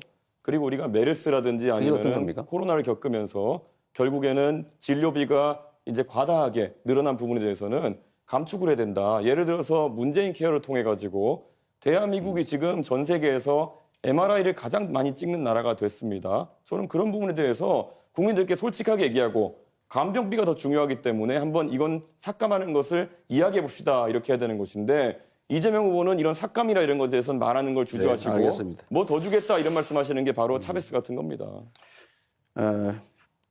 어쨌든 제가 이런 지적은 가능하면 안 하려고 하는데 그 혹시 밥 맥티어라고 아세요? 모르겠습니다. 모르시죠? 네. 루카스 차이제 모르시죠? 호텔 경제학의 그 원전이라면서요. 네. 한국은행에서 5만 원을 쓰는 법 이거 저 그림표 있는 거 보셨어요? 그거는 호텔 취소하고 보셨어요? 이런 게 없지 않습니까? 아니, 그래서 보셨어요? 그거 찾아내느라 고생하셨는데 전혀 다른 얘기입니다. 자, 이 밥 맥티어나 아니면 이거 미하일 슈미츠 살로몬, 루카스 차이제 이런 사람들이 그 $100 이야기라고 인터넷에 치면 많이 나와요.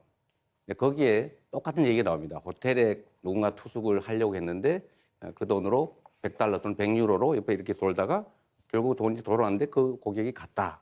그러나 이런 경우에도 돈의 순환이라는 효과로 외부에서 꼭 자금이 들어오지 않아도 경제가 순환이 될 수가 있다. 라는 이제 그 사례로 이런 걸 쓰는데 이분들이 이렇게 역사적으로 이런 예를 들 때 누구도 노쇼, 경제학 뭐 이런 얘기 하지 않았다는 그 말씀을 먼저 하나 드리고요.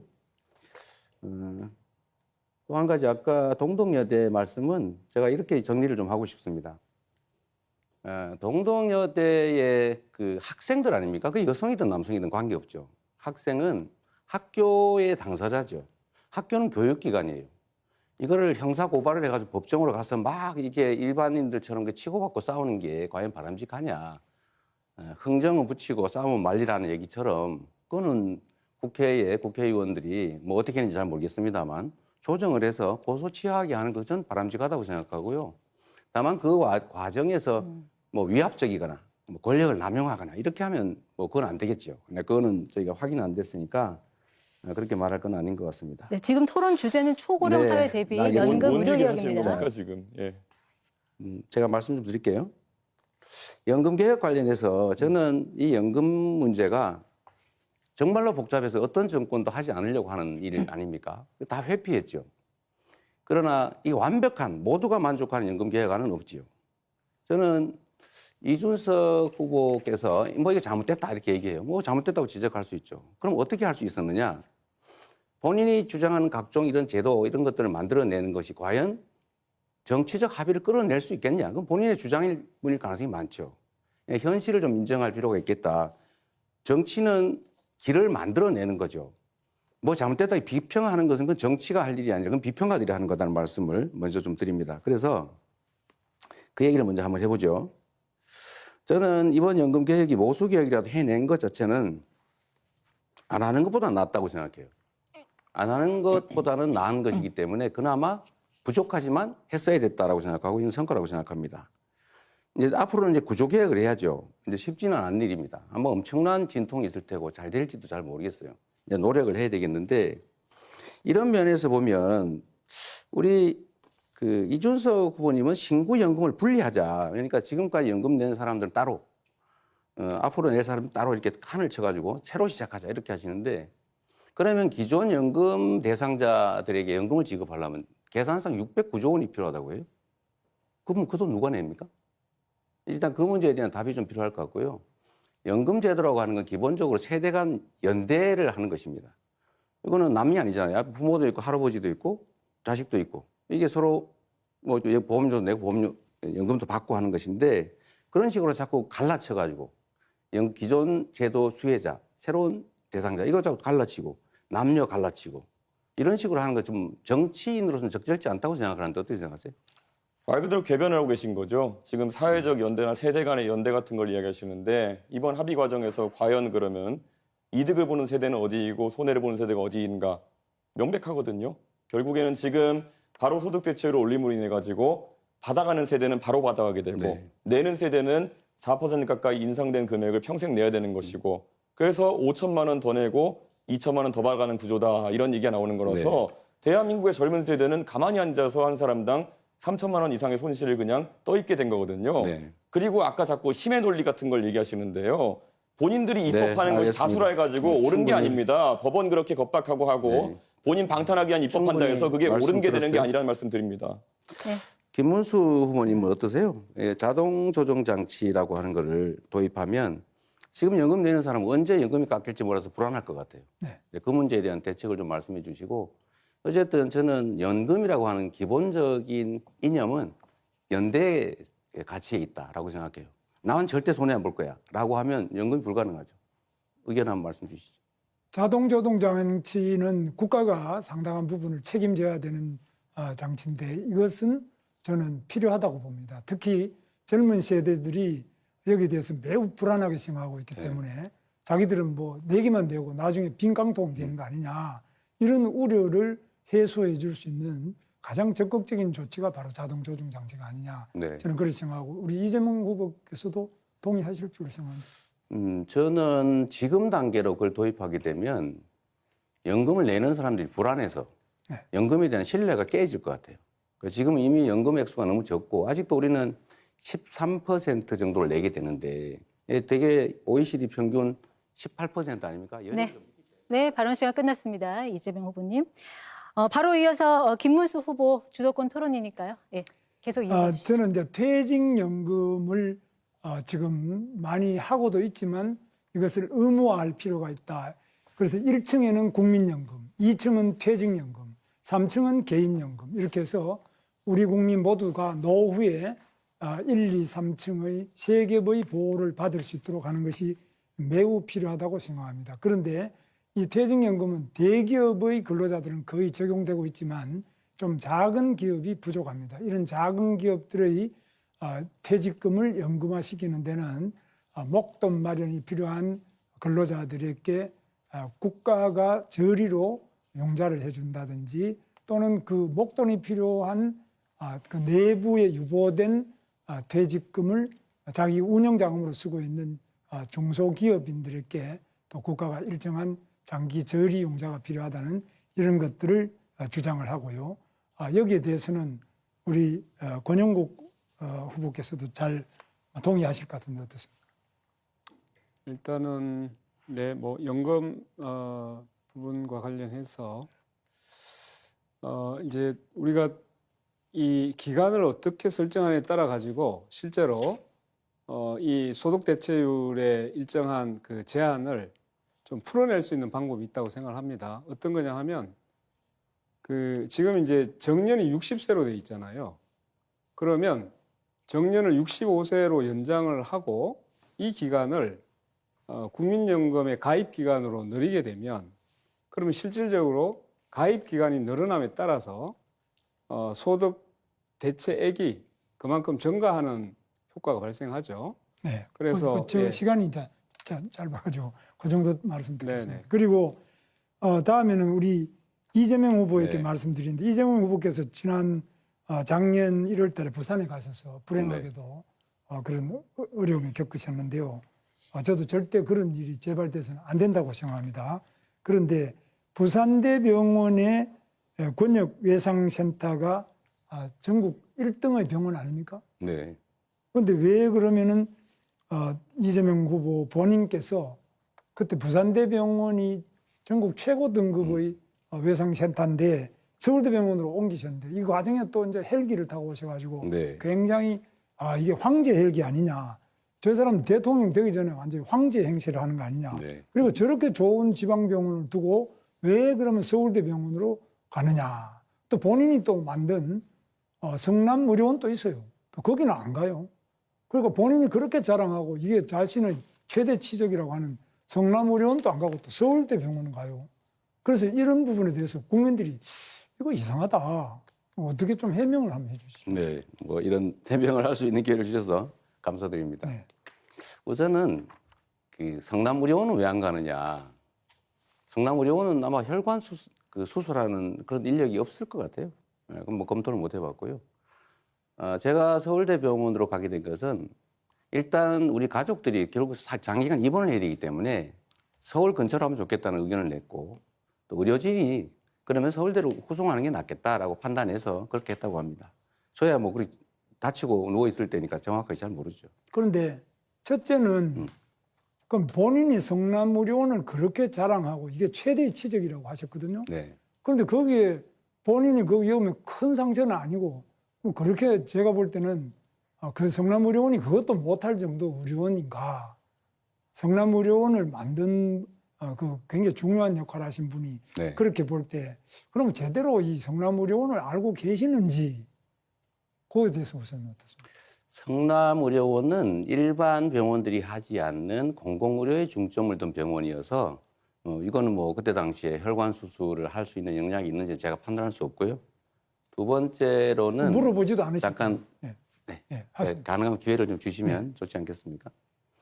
두 번째로는 뭐 간단한 수술 이렇게 말씀하시는데 제가 동맥은 1mm를 벗어났고 정맥은 67%가 잘려서 1mm만 더 깊이 들어갔거나 옆으로 들어갔으면 사망하는 그런 상황이었다는 그 말씀을 좀 드립니다. 네, 좋습니다. 그 다음에 부산 지역에 있는 의사들이든지 부산대병원은 우리나라에서 굉장히 좋은 중증 외상센터, 권역별 외상센터가 있는데 부산대병원은 모든 수술 준비도 다 해놓고 자기들이 계속 1등급을 받고 있는 참 좋은 병원인데 우리 이재명 후보께서 헬기 타고 그냥 나 간다 이렇게 하니까 그 지역에서 의료에 계시는 많은 분들이 허탈하고 정말 굉장한 그런 모욕을 느끼고 우리 여기서 과연 제대로 진료를 할 수 있겠느냐 이런 어떤 공허하고 허탈한 생각에 대해서는 생각을 안 하셨는지요? 네.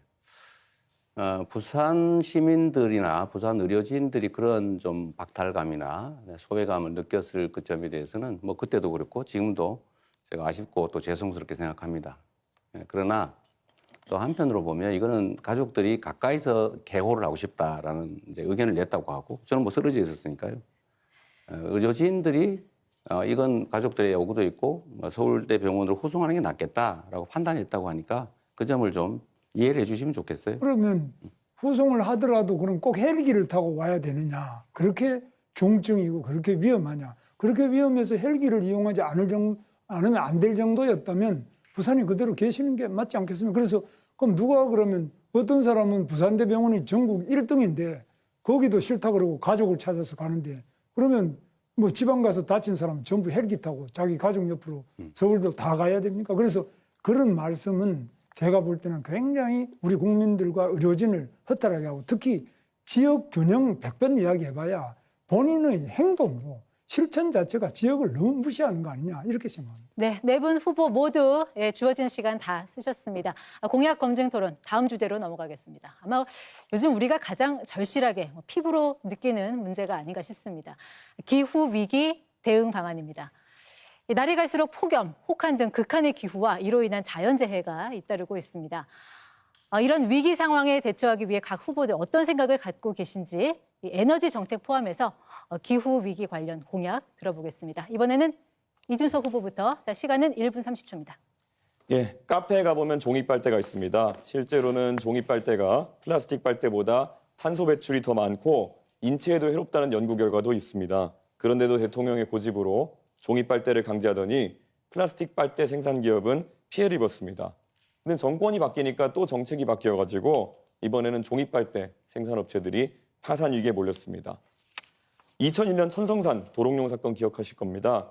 터널이 생기면 도롱뇽이 피해를 입는다면서 어느 스님이 단식 농성을 하시는 바람에 시공업체는 140억 가까운 피해를 봤습니다. 고속철 개통은 1년 넘게 지연됐습니다. 결국 터널은 뚫렸지만 생태계에는 별다른 문제가 없습니다.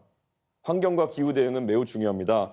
하지만 과학적 근거가 부족한 환경 PC주의는 국가 정책을 왜곡하고 국민에게 피해를 줍니다. 대통령이 재난 영화 한 편 보고 감동해서 시작한 탈원전 정책은 전국의 농지와 임야를 태양광 패널로 바꿔놓고 운동권 마피아들이 태양광 보조금 받아 흥청망청하다가 결국 사법 처리를 받기도 했습니다. 이준석 정부는 다시 시작하겠습니다. 비과학적 환경주의가 아니라 과학과 상식 그리고 국제적 기준에 입각한 합리적 기후 정책을 마련하겠습니다. 정치는 감정이 아니라 이성의 바탕을 둬야 합니다. 네, 다음은 이재명 후보 공약 발표 시작하시죠. 네, 전 세계가 기후 위기로 곤욕을 치르고 있습니다. 전 세계의 전체적인 에너지의 흐름은 이제 화석연료에서 재생에너지로 넘어가고 있습니다.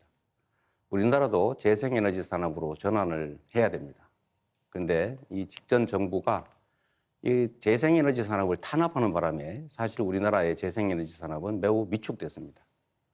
전 세계가 대체적으로 30%에서 60, 70%씩 이제 재생에너지 비율을 가지고 있는데 우리는 여전히 9%대에 머물고 있습니다. R200, 그러니까 재생에너지로 생산한 제품만 산다가 국제표준이 되고 있는데 어쩌자는 건지 알 수가 없습니다. 탄소 국경세, 화석연료로 생산한 제품 거기는 부가금을 부과한다. 앞으로 수출을 어떻게 하겠습니까? 그래서 대한민국의 산업정책도 재생에너지 산업으로 대대적으로 신속하게 전환해야 됩니다. 그리고 거기에 우리의 길이 있습니다. 서남해안 중심으로 또는 소멸의 위기를 겪는 농어촌 중심으로 재생에너지 즉 태양광, 풍력 발전들을 대대적으로 해야 됩니다. 전남 일대에 지금 재생에너지가 송전망이 부족해서 추가 발전 허가가 나지 않습니다. 신속하게 송전망을 건설해야 됩니다. 해당 지역에 데이터 센터 같은 에너지를 많이 사용하는 그런 기업들을 유치하고 재생에너지 중심의 산단, 즉 R200 산단을 만들어야 됩니다. 그래야 우리가 새로 살 길이 생긴다. 새로운 기회다. 이런 말씀 드립니다. 네, 다음 김문수 후보 공약 듣겠습니다. 문재인 정부는 기후위기 대응을 한다면서도 탈원전 정책을 강행을 했습니다. 그 결과로 원전 생태계가 완전히 무너지고 원전 발전을 가스 발전으로 대체하면서 수십조 원의 피해가 발생을 했습니다. 그런데 이재명 후보는 재생에너지 확대만 주장하지 원전에 대해서는 더욱 필요하다는 이야기를 안 하고 있습니다. 온실가스를 가장 적게 배출하는 에너지가 바로 원자력 발전입니다. 원자력 발전 단가는 50원이나 60원 사이입니다. 반면에 재생에너지 발전 단가는 300원이 이릅니다. 이 폭염으로 에어컨 사용이 늘어나고 AI 사용으로 전기가 많이 필요한데 이럴 때 값싸고 안정적이고 깨끗한 원자력 발전이 많이 준비하는 것이 국가 에너지 전략의 핵심이라고 생각합니다. 글로벌 기후 총회에서도 2050년 탄소 중립을 위해서 원전을 3배로 늘리자며 30개국 이상이 동참을 했습니다. 기후위기 대응에서 원전을 외면하는 것은 불가능한데 이재명 후보는 원전이 위험하다면서 적절하게 섞자고만 합니다. 우리는 원전을 중심에 두고 조력과 풍력 같은 재생에너지도 병행하겠습니다. 네, 이어서 권영국 후보입니다. 네, 국민 여러분, 기후위기는 온실가스의 43%를 배출하는 10대 대기업과 부유층으로부터 발생합니다. 그러나 피해는 가난한 서민과 사회적 약자에게 전가됩니다. 지난 3월에 산불로 31명이 희생되고 서울 면적의 1.7배가 불타 없어졌습니다. 폭우와 홍수로 반지하방에 살던 가족이 죽고 여름 폭염으로 노동자, 농민, 어르신들이 쓰러졌습니다. 겨울 혹한에 비닐하우스에서 지내던 이주 노동자들이 얼어 죽었습니다. 저 권영국은 기후 불평등을 바꾸겠습니다. 첫째, 온실가스를 대량 배출하는 기업과 부유층에게 기후정의세를 도입하여 기후위기에 대응하고 취약계층을 지원하겠습니다. 둘째, 석탄 화석 연료 시대를 끝내고 공공이 주도하는 재생에너지 시대를 열겠습니다. 정의로운 전환법을 도입하여 노동자들의 일자리와 지역 주민의 삶을 지키겠습니다. 셋째, 부총리급의 기후에너지부를 신설하겠습니다. 넷째, 핵발전소 없는 대한민국을 만들어가겠습니다. 다섯째, 국가가 에너지전환을 주도해야 합니다. 한국산업은행이 녹색투자은행의 역할을 하도록 하겠습니다. 달성하기 쉽지 않다는 것을 잘 압니다. 그러나 매우 절박합니다. 저 권영국은 매우 과감한 결단으로 기후행동으로 이 어려운 목표에 도전하겠습니다. 네, 마찬가지로 주도권 토론으로 이어갈 텐데요. 주어진 시간은 6분 30초입니다. 발언권은 먼저 이준석 후보한테 있습니다. 시작하시죠. 예, 이재명 후보님, 지난 토론에서 저한테 극단적이라고 계속 말씀하시면서 네. 김문수 후보에게는 원전 질문하면서 후쿠시마 체르노빌 얘기를 하면서 한국 원전의 안정성에 대해 가지고 확신을 가지지 못하는 모습을 보이셨습니다. 이게 오히려 한국의 대통령이 되시겠다는 분이 한국 원전에 대해서 불신을 가진 극단적인 상황이 아닌가 생각하고요. 자, 그러면은 중국 원전에 대해서 한번 여쭤보겠습니다. 중국 동쪽 지역에는 원전이 많이 몰려 있고요. 이게 사고가 날 경우에는 대한민국의 직격탄인데 이건 어떻게 위험도를 평가하십니까? 저는 대한민국 원전을 불신한다고 한 바가 없어요. 안전성에 우려가 있다. 안전성에 우려가 있죠. 그 안전 관리 비용이 엄청나게 많이 든다는 말씀을 먼저 드립니다. 사고는 잘 안 나겠죠. 그러나 사고가 날 경우에는 엄청난 피해가 발생할 수 있다. 그게 50년에 한 번이든 100년에 한 번이든 그 점을 고려해야 되고 중국 동해안에 원전들이 많이 있는 건 저도 아는데 그 점과 거기 원전 많으니까 우리나라에 원전 많아도 괜찮다. 그런 건 아니죠. 거기가 위험하니까 우리나라 위험해도 괜찮다. 그렇게 말하면 안 되는 거죠. 중국의 원전의 안전관리에 대해 가지고 특별한 대책이 혹시 있으십니까? 왜냐하면 지금 대한민국의 원전 산업이 수출 산업으로 유망하고 우리가 경험한 바로는 문재인 대통령께서 원전의 안전성에 대해서 꾸준히 의심하고 계시기 때문에 해외 세일즈 같은 것도 안 됐습니다. 근데 지금 이재명 후보의 발언대로라면은 대한민국 원전이 뭐 사고가 날 수 있기 때문에 결국은 안전하지 않다는 취지로 들릴 수도 있고 지금 결국에는 뭐 중국에 대해서는 별말 안 하실 것 같은데 어떻게 받아들여야 됩니까? 역시 제 말을 좀 왜곡하지 않으면 좋겠다는 말씀을 먼저 드리고요. 원전이 대한민국 원전이 위험하다, 더 불안하다라고 말한 바가 없어요. 그렇게 주장하지 않아요. 원전의 일반적인 위험성을 얘기하는 거죠. 또 원전이란 지금 당장은 싼 게 맞지만 폐기물 처리 비용이나 또 위험을 비용으로 환산했을 때 그걸 계산하면 엄청나게 비싼 에너지일 수도 있어요. 또 한 가지는 지금 이미 유럽에서는 원전 생산 원가보다 풍력 발전 원가가 더 떨어지고 있습니다. 예, 그 점을 고려할 알겠습니다. 필요가 있어요. 그거 다 감안해가지고 원전이 더 싸다고 제가 그때 말씀드린 거고요. 그 LCOE라는 단가로 말씀드린 거고요. 그리고 지금 미세먼지 문제 때문에 이재명 후보께서 중국과 일본과 협력하겠다는 취지로 말씀하셨는데요.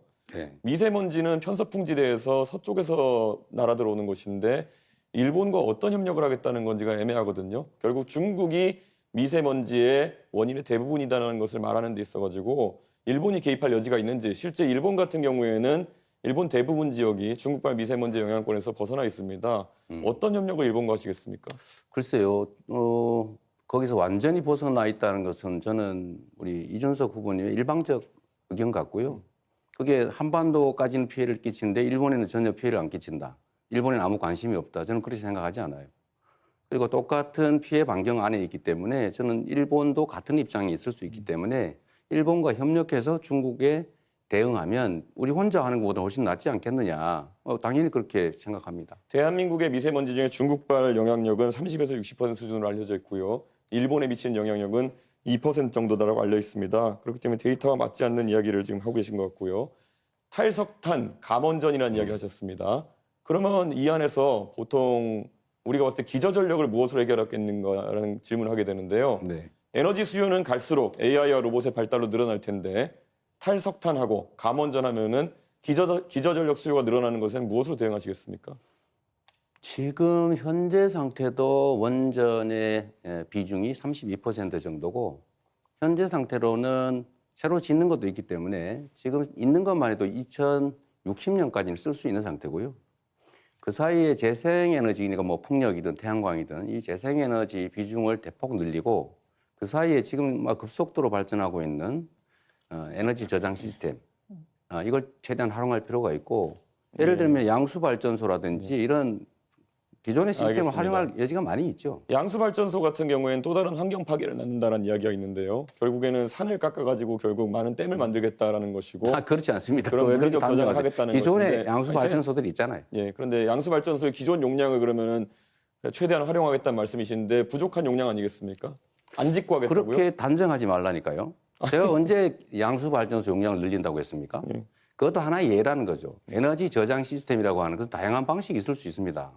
앞으로는 전국의 모든 전력망이 지능형으로 다 연결이 되고 밤에 예를 들면 그 자동차 배터리 꽂아놨다가 안 쓸 때는 배터리에 전기를 빼서 다른 데 공급할 수도 있어요. 이 전국의 지능형 전력망을 구축하게 되면 에너지 낭비도 적고 그런 간헐성도 상당히 많이 극복할 수가 있습니다. 결국 V2G 이런 것들 얘기하시는 것 같은데 그게 현실화되려면 우리나라에 현재 보급된 충전기 구조 같은 것도 다 바꿔야 되는 것이고요.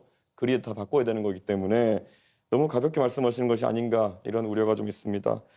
이재명은 합니다라고 하면서 대선 출마 선언하신 다음에요. 쌍방울의 지주회사였던 광림이 사업 다각화한다고 하면서 임시 유총을 열고 풍력 발전과 태양광 발전을 사업 목적으로 추가합니다. 그래서 결국에는 올해 25년 1월부터는 재생에너지 유지보수 사업을 본격화한다고 있습니다. 이 광림의 투명 경영을 담당하는 분이 황윤석이라는 분인데 이분이 감정평가사로 후보님 성남에 시장하실 때 성남에서 부동산 업무하셨던 이준석 분입니다. 후보님 예. 45초 남았는데 한 분에게만 질문하셨어요. 이런 분의 이름이 같이 나오는 것에 대해 가지고 재생에너지 관련해 가지고 혹시 이재명 후보가 대장동이나 아니면 여러 사건에서 결국 사적인 이익을 추구한 것이 아니냐는 의심을 받는 것처럼 또 다른 의심을 받을 수 있다. 저는 그런 생각을 하고 네, 있습니다. 다른 후보 답변 시간 30초 보장해 주셔야 됩니다. 예, 그러면 권영국 후보님께 질문 드리겠습니다. 예, 지금 ESS를 이재명 후보께서 말씀해 주셨는데요. ESS 자체가 화재 사고가 빈번하기 때문에 어쩌면 지역별로 좀 혐오 시설 또는 기피 시설이 될 수 있다는 얘기가 있습니다. ESS가 기피 시설이 되면 이재명 후보의 아이디어는 어떻게 실현할 수 있을까요? ESS 시설은 기술 발전으로 많이 이제 발전하고 있지 않습니까? 제가 자동차가 전기차를 타고 있는데 기존에 화재가 많이 났어요. 그리고 저장량도 매우 적었습니다. 지금 발전하고 있습니다. 고려해야죠. 네, 시간은 끝났는데 잠시 후에 권영국 후보 주도권 토론이 있으니까 못다한 답변은 그때를 또 활용하시면 되겠습니다. 다음 주도권 토론은 이재명 후보입니다. 네. 저는 이준석 후보식으로 모든 것을 비관적으로 보고 지금 ESS 시스템 배터리에 문제가 있으니까 앞으로 대책이 없다 이렇게 얘기하는데 기술 발전의 속도는 정말로 엄청나게 빠르다 이 말씀을 먼저 하나 드립니다. 그리고 우리가 언젠가는 재생에너지 사회로 전환해야 돼요. 그걸 어떻게 자꾸 부정을 하고 이상한 소리를 하십니까? 그 황모 씨인지는 뭐 제가 알지도 잘 모르겠는데 뭘 하는 사람인지 모르십니까? 잘 모르겠어요. 자, 제가 김문수 후보님 한번 여쭤볼게요. 원전 비중을 60%로 하겠다고 하신 것 같아요. 네. 그런데 원전 하나 짓는데 보통 10년에서 15년 정도 걸립니다. 네. 그럼 앞으로 10년, 15년 후에 이제 원전 비중 올리겠다 그 말씀 같아요. 지금 있는 거는 어차피 있는 거잖아요. 아리백이 뭔지도 아실 거예요. 네. 그런데 아리백의 전원, 그러니까 에너지원 중에 원전은 포함 안 되는 거 아시죠? 네. 그러면 원전을 60%씩이나 하면 앞으로 아리백, 그러니까 재생에너지로 생산된 제품만 사겠다는 이런 글로벌 기업들의 수요에 맞춰서 우리 기업들이 거기다가 맞춰서 재생에너지로 생산해야 되는데 그거 어떻게 감당하실 생각이세요?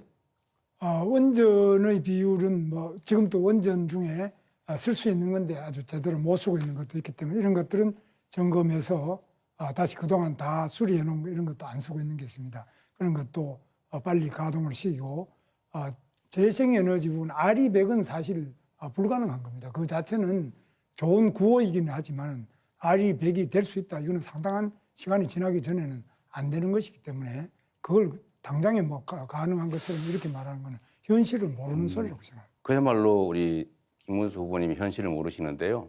그건 우리가 감당할 수 있느냐 없느냐와 아무 관련이 없어요. 네. 이미 글로벌 기업들이 그렇게 정했어요. 그리고 재생에너지로만 생산한 것만 산다. 이 원칙을 정했잖아요. 그걸 이미 하겠다는데 그럼 거기 우리는 못한다 그러면 수출을 못하는 거죠. 정말 대책 없는 말씀이라는 그거는 지적을 한번 하고요. 그렇지 않은 잠깐만요. 많은 그 내용이 잠깐만 있습니다. 계십시오. 그리고 또 한 가지는 탄소 국경세라고 하는 그 제도를 넘으려면 역시 화석 연료를 뺀 재생에너지 비중을 높일 수밖에 없어요. 피할 수 없는 길입니다.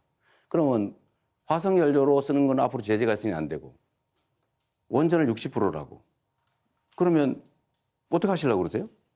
한번 생각을 좀 깊이 잠깐만요. 좀 깊이 해주셨으면 좋겠다는 생각이 들고요.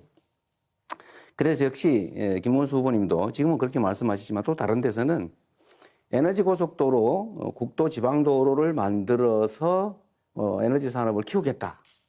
이렇게 말씀하셨어요. 그렇습니다. 원전 60% 하시겠다면서 또 이 말씀하셔서 다행스럽다고 생각합니다.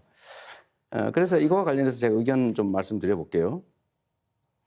저는 이게 매우 훌륭한 공약이라고 생각해요. 그러니까 지금은 송전망, 전력망이 부족해가지고 호남 같은 경우는 2031년까지 재생에너지 발전을 금지해놨잖아요.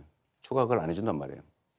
그러니까 그 에너지 고속도로라고 하는 게 뭐 서울 가는 고속도로를 말하는 건 아니고 조밀하게 고속도로들, 고속 송전망들을 만들어서 어디서나 재생에너지 생산할 수 있게 생산해서 쓰다 남은 것은 팔 수 있게 이렇게 해주자는 것이잖아요. 맞죠? 네, 맞습니다. 네. 그러면은 지금 이 공약을 하셨는데 이거는 아까 원전 60%하고는 좀 안 맞는 것 같고 또 한 가지는 구체적으로 그러면 어떻게 이 재생에너지 고속도로, 에너지 고속도로 이걸 만들어서 어떻게 산업 발전하겠다는 건지 좀 구체적으로 말씀해 주실래요? 지금은 이제 재생에너지를 생산하더라도 버려지는 부분이 많은데 이것을 어떻게 하든지 효율적으로 촘촘하게 연결해서 이 부분에 낭비가 없이 소요초로 제대로 가장 효율적으로 연결하는 그런 여러 가지 지역마다 또 그 어떤 좀 특성마다 다 다르겠습니다. 네. 그걸 맞춰서 하고 또 원자력 부분에도 지금 현재 그렇게 생각하시는 보다는 훨씬 더 빠른 속도로 원자력이 또 건설도 될 수 있고 재생에너지 관련된 예를 들어 우리나라 같으면 조력 발전소 알겠습니다. 상당히 좋은 조건이 서해안 쪽에 많이 있습니다. 어쨌든 김원수 풍력도 후보님 말씀을 들어보면 꽤 말씀이 여기저기 충돌하는 느낌이 좀 든다는 말씀드리고요.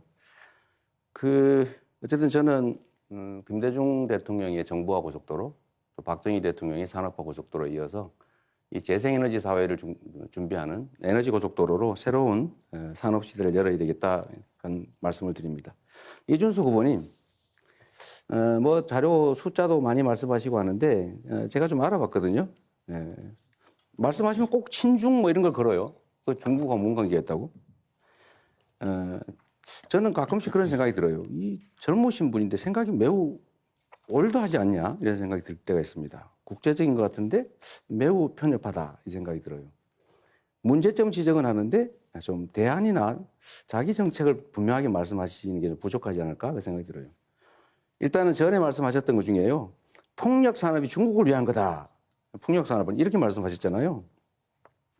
그런데 제가 알아보니까 지금 운영 중인 국내 폭력 업체가 5개인데 지난 3년간의 정부 입찰에서 선정한 10개가 있어서 15개가 있어요. 이 폭력 산업 시설 중에서 국산 터빈이 2곳이고 나머지는 국산과 유럽산이래요. 중국산은 2개밖에 없다는 거예요. 또 한 가지는 지난주에 5월 16일 가동한 5번째 신안 폭력단지. 이거는 답변 시간 30초 보장해 주셔야 됩니다. 네, 그럴 겁니다. 터빈, 너무 웃겨야 됐군요. 자, 전체적으로 계속 이게 중국이라는 좀- 단어만 나오면 본인이 친중이 아니라고 좀 억지로 항변하시는데요. 말씀하십시오. 그럴 필요 네. 없고요. 사실 그래서 풍력 발전과 태양광의 대부분 장비라는 것이 택가리를 한다고 이제 많은 국민들이 알고 있는 겁니다. 그리고 지금 중국산 풍력 장비나 이런 것에 대해서 태양광 장비도 그렇고 결국 중요한 상황에서 안보적인 위기를 가져올 수 있는 킬 스위치 같은 것이 내장되어 있다는 이야기가 미국에서 나오고 있는 상황입니다. 그렇기 때문에 이재명 후보가 그것에 대해서 걱정 안 하는 것도 네. 우려스러운 상황입니다. 네, 다음 주도권 토론 김문수 후보 시작하시죠. 그렇습니다. 지금 재생에너지 부분에 대해서는 다들 뭐 좋다고 하지만 제가 생각할 때는 서해안에 있는 조력발전소, 뭐 경기도에도 시아오에도 조력발전소도 있고 더 좋은 조력발전의 조건을 우리 서해안에 많이 갖추고 있습니다. 그리고 풍력발전도 아직 훨씬 더 발전할 수 있는 소지가 많이 있다고 봅니다. 꼭 중국산 원자재 셀을 많이 쓰는 태양광 발전만이 꼭 좋다고 저는 보지도 않고요. 그래서 재생발전도 다양하게 많이 발전시킬 필요가 있습니다. 그리고 특히 원자력 발전에 대해서는 이게 지금 기술이 굉장히 빠른 속도로 발전하고 또 우리나라가 세계 최고의 시공 기술을 가지고 있기 때문에 제대로 이 부분에 대해서는 세계적인 선도 국가가 될 것입니다.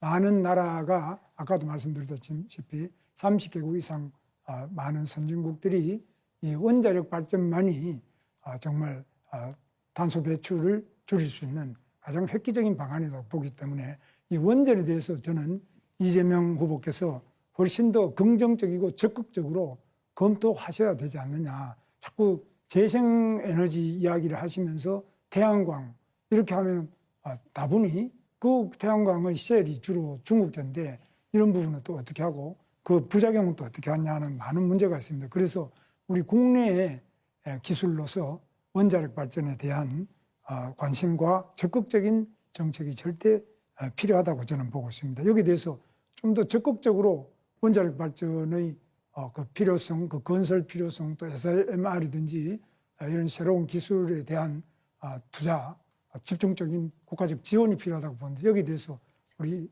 이재명 후보께서 좀 대책을 밝혀주시면 좋겠습니다. 저는 원전이 위험한 에너지라는 점에 대해서는 뭐 생각이 여전한데, 다만 우리의 현실이 있기 때문에 이미 지어진 원전들은 계속 잘 쓰자. 그리고 가동 연한이 지났더라도 영광처럼 안전성이 담보가 되면 뭐 더 쓰는 것도 검토하자 이런 입장이고요. 그렇다고 지금 추가로 원전을 국내에 어딘가에 짓는다면 그 어디 터가 있냐 이렇게 묻고 싶습니다. SMR 또 이런 것들은 그건 연구해야죠. 우리 그 예산을 다 통과시켰잖아요. 그러니까 에너지 믹스가 필요하다. 어느 걸 배제할 게 아니라 적정하게 섞어 쓰자 그런 입장입니다. 네. 그런데 원자력의 위험성을 자꾸 이야기를 많이 하시는데 문재인 대통령이 그 때문에 결국 탈원전 했지 않습니까? 원자력이 위험하지만은 가장 안전한 에너지죠. 뭐 석탄 발전은 위험 안 합니까? 뭐 위험 안 한 게 어디 있습니까? 그러면 재생에너지가 위험 안 합니까? 그래서 그 안전성을 자꾸 이야기하면서 원자력 발전의 위험성을 무슨 판도라 영화 같은 거 이런 것처럼 그런 공상 과학 영화 이런 것들을 보고 그거 굉장히 위험하다. 아니면 과거에 기술이 아주 부진할 때 그때 원자력이 위험하다 했는데 원자력 혹시 안전연구소라든지 원자력 발전하는데 이런 데 가보셨습니까? 꼭 그걸 가봐야 아는 것은 아닌데 가봐야 저는 가보지는 알죠. 않았어요. 가보지는 않았지만 네. 실제로 그 처리 후 연료, 그 핵폐기물, 그거 정말 위험하잖아요. 처리 못하고 지금 쌓아놓고 있지 않습니까? 또 실제로 폭발 사고는 안 날 거라고 다 조심했죠. 일본인들 조심하지 않았겠어요? 최선을 다했겠죠. 그러나 폭발했고 결국은 지금 한반도까지 피해를 입히는 게 현실이다. 근데 잠깐만요. 예. 체르노빌도 마찬가지죠. 지금 다른 나라에 이 사고들이 많기 때문에 가급적이면 재생에너지로 비중을 올린 게 맞다. 이런 생각 말씀드립니다. 그런데 후쿠시마는 그 폭발하는 게 아니지 않습니까? 그건 해일로 인해 가지고 바다 속에 지진이 로 인한 해일 때문에 그것이 누수가 되고 많은 문제가 발생한 것이 원자력 발전소가 폭발한 것도 아니고 우리나라 원전의 시공 능력은 세계 최고 수준 아닙니까? 그래서 저는 이재명 후보께서 앞으로 정책을 하시더라도 반드시 현장을 가봐야 된다. 원자력이 위험하다고 하려면 원자력 발전소를 가보든지 원자력 연구소도 대전에 가실 때 한번 들러보세요. 그리고 경상도 가시면 표만 보지 말고 원자력 좀 가보셔야지만 거기서 저 사람이 정말 제대로 미래를 알구나. 그거 뭐 얼마나 고리, 경주 뭐 또 울진 얼마나 원자력이 많습니까? 가시는 김에 뭐 한번 들러가지고 이게 정말 안전하냐, 사실이냐 이렇게 확인하는 것이 절대 필요하다고 보고요. 우리 이준석 후보님 어떻습니까? 원자력의 그 위험성에 대해서 과장된 이런 우리 미신 같은 게 많이 있다고 보는데 이거 어떻게 하면 좀 카이스트 같은 데서도 이런 연구도 좀 하시는 거 아닙니까? 당연하죠. 그리고 이재명 후보가 아까 원전을 가보지도 않았다라고 말씀하시는 것에서 얼마나 이념에 경도되어 가지고 원전에 대한 오해를 하고 계신지를 좀 우리 국민들께서 아실 것 같다 이런 생각이 듭니다. 지금 아까 제가 물어봤을 때도 탈석탄 감원전하겠다 그러면 기저전력을 어떻게 마련하겠느냐. 거기에 대한 대안이라면은 조금 더 깨끗한 원자력 에너지, 예를 들어 핵융합이나 이런 것들이 나올 줄 알았는데 그것을 진행하겠다는 이야기가 아니라 결국에는 풍력, 태양광 이렇게 해서 우리나라에서 경제성이 떨어지는 선택들을 하겠다고 하는 것이거든요. 우리 김문수 후보 잘 아시겠지만은 그 유럽의 북해나 이런 데 가면은 정말 양질의 풍력 자원이 있고 그를 통해 가지고 재생에너지 비율을 높여나간 나라도 있지만은 대한민국 같은 경우에는 지난 토론에서 제가 지적했지만 태풍의 경로상에 남해안 그 풍력 발전소들이 위치하게 되는 것이고 태양광 발전 조건 같은 경우에는 다른 나라보다 안 좋은 것이 사실입니다. 그럼 이게 나중에 다 비용이 돼가지고 우리 산업이 사실 전기요금에 얼마나 많은 영향 받습니까? 산업에 대한 이해도 없이 말 그대로 이념에 경도돼가지고 탈원전, 감원전, 그리고 재생에너지 확대 이런 거 얘기하는 거는 지금 기업하시는 분들이 아니면 뭐 작은 사업하시는 분이 들으시면요. 아이고 이거 우리 전기요금 200원, 300원으로 오르는 얘기구나 이렇게 받아들이실 겁니다. 예. 그래서 저는 생각에 지금 제일 문제가 되는 게 재생에너지도 좋고 태양광도 좋은데 여기에 운동권 출신 제 후배들도 많이 그걸 하는데요. 이런 부분이 어떤 비리 영상이 돼서 안 되고 특히 이런 부분에 네, 김문수 후보 주도권 토론 시간 다 끝났습니다. 이제 권영국 후보 주도권 갖고 토론 시작해 주시기 바랍니다. 네네. 먼저 이준석 후보에게 먼저 묻겠습니다. 제가 듣다 보니까 이준석 후보는 꼭 자기 지식 자랑하러 여기 나온 거냐라는 생각이 들 정도예요. 하나 묻겠습니다. 이념의 문제로 이 원전과 재생에너지를 바라보는 것은 누가 그렇게 이념의 문제로 봅니까? 굉장히 당황했습니다. 후보님 공약집 어디에도 기후 공약은 보이지 않았습니다. 선관위에 제출된 10대 공약을 샅샅이 지어봤는데 없었습니다. 그리고 5월 21일 날 시민단체가 재생에너지 관련 질의를 했을 때도 후보님은 답변을 피하고 있는 것으로 보였습니다. 자, 그러면 청년을 대표한다고 하면서 미래 세대가 가장 관심을 갖는 기후 공약을 단 하나도 제시하지 않았다는 건데 이거 어떻게 이해해야 됩니까? 저희는 당 차원에서 총선 때부터 당 공약으로 RE100과 그리고 CF100과 같은 국제적인 기준이 있는 환경 규제에 대해 가지고는 저희가 잘 쫓아갈 수 있도록 하겠다라는 입장을 밝힌 바 있고요. 저는 기후 환경에 대해 가지고 젊은 세대가 가진 방향성이 딱 이것이다라고 우리 권영국 후보님께서 규정하지 않으셨으면 좋겠습니다. 방금 저와 김문수 후보가 나눴던 대화 같은 것들도요. 충분히 젊은 세대의 공감을 사고 있는 경우도 있고 특히 거기에 더해서 원자력 발전에 대한 부분은 이미 지난 문재인 정부의 이념적인 행동 때문에 거기까지 듣겠습니다. 이념적이라고 판단하는 국민들이 있는 거 아시지 않습니까? 거기까지 듣겠습니다. 예. 지구를 살리겠다라고 나서고 있는데 그것을 이념 문제로 치부한다는 것은 오히려 이준석 후보가 지금 기후 문제와 에너지 문제를 이념 문제로 갈라치고 있는 거 아니냐라는 말씀을 하나 드리겠습니다. 그리고 제가 왜 그러면 당에서 했던 것을 후보 공약에는 하나도 집어넣지 않았을까? 혹시 단일화를 염두에 둔 거 아닐까요? 이런 질문이 들었어요. 기후 공약이 없으면 단일화하는 네네. 겁니까? 그래서 제가 별칭 하나를 한번 드리겠습니다. 네.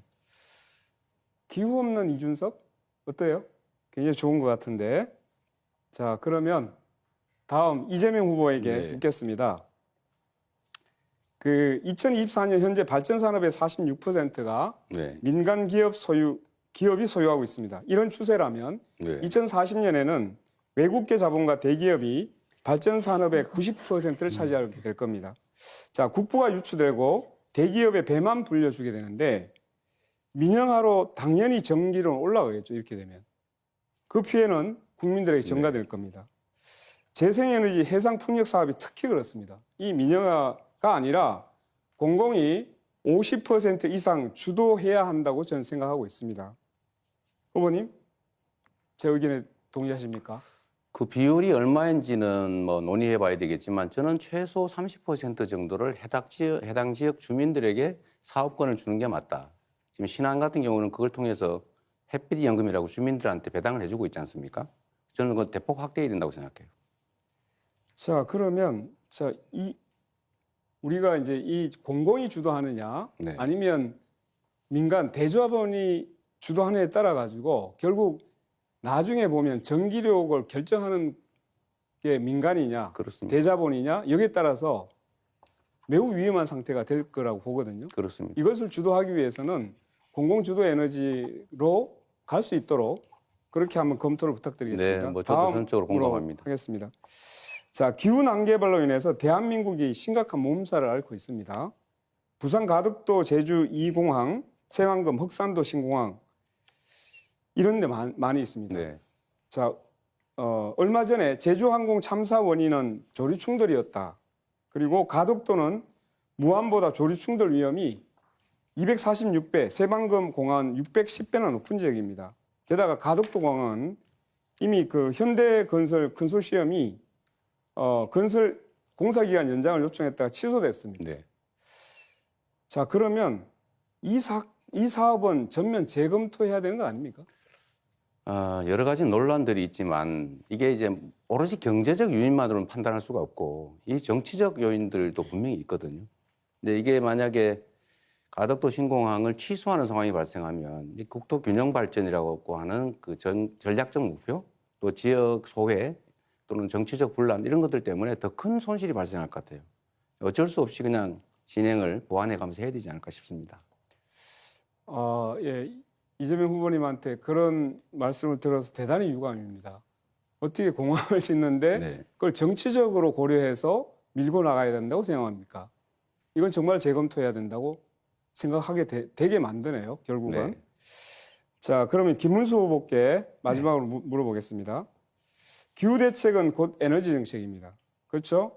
네. 후보께서는 원자력 발전 비중을 현재 31.7%에서 60%로 2배 확대를 하고 신규 원전 6개나 더 짓고 그다음에 소형 모듈 원전도 상용하겠다 이렇게 했습니다.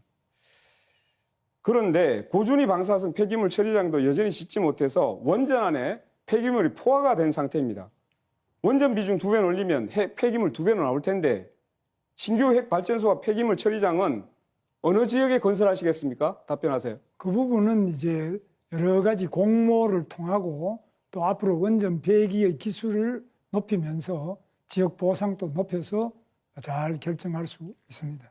세계적으로 고준위 핵 폐기물 처리장을 만든 곳은 핀란드라는 아주 특이한 나라에 딱 한 군데밖에 없습니다. 화장실 없는 아파트를 계속 짓자는 얘기 아닙니까? 아파트 지어가지고 화장실 없으면 그거 어떻게 처리할 거예요? 정말 이해할 수 없는 이야기를 계속하고 있어서 핵 폐기물은 얼마나 위험한지를 아시지 않습니까? 지금 후쿠시마에서도 로봇으로도 처리 못하는 게 핵 폐기물입니다. 고준위 핵 폐기물. 네, 이렇게 공약 검증 토론까지 모두 끝났습니다. 하고 싶은 말씀 다 하셨는지 모르겠습니다. 마무리 발언 1분씩 드리겠습니다. 자, 이재명 후보부터 말씀해 주시죠. 네, 존경하는 국민 여러분, 많이 잘 살펴보셨을 것으로 생각됩니다. 정치는 비난이나 비판만 가지고 할 수 있는 것이 아닙니다. 행정은 있는 길을 잘 가는 것이지만 정치는 없는 길을 만들어야 합니다.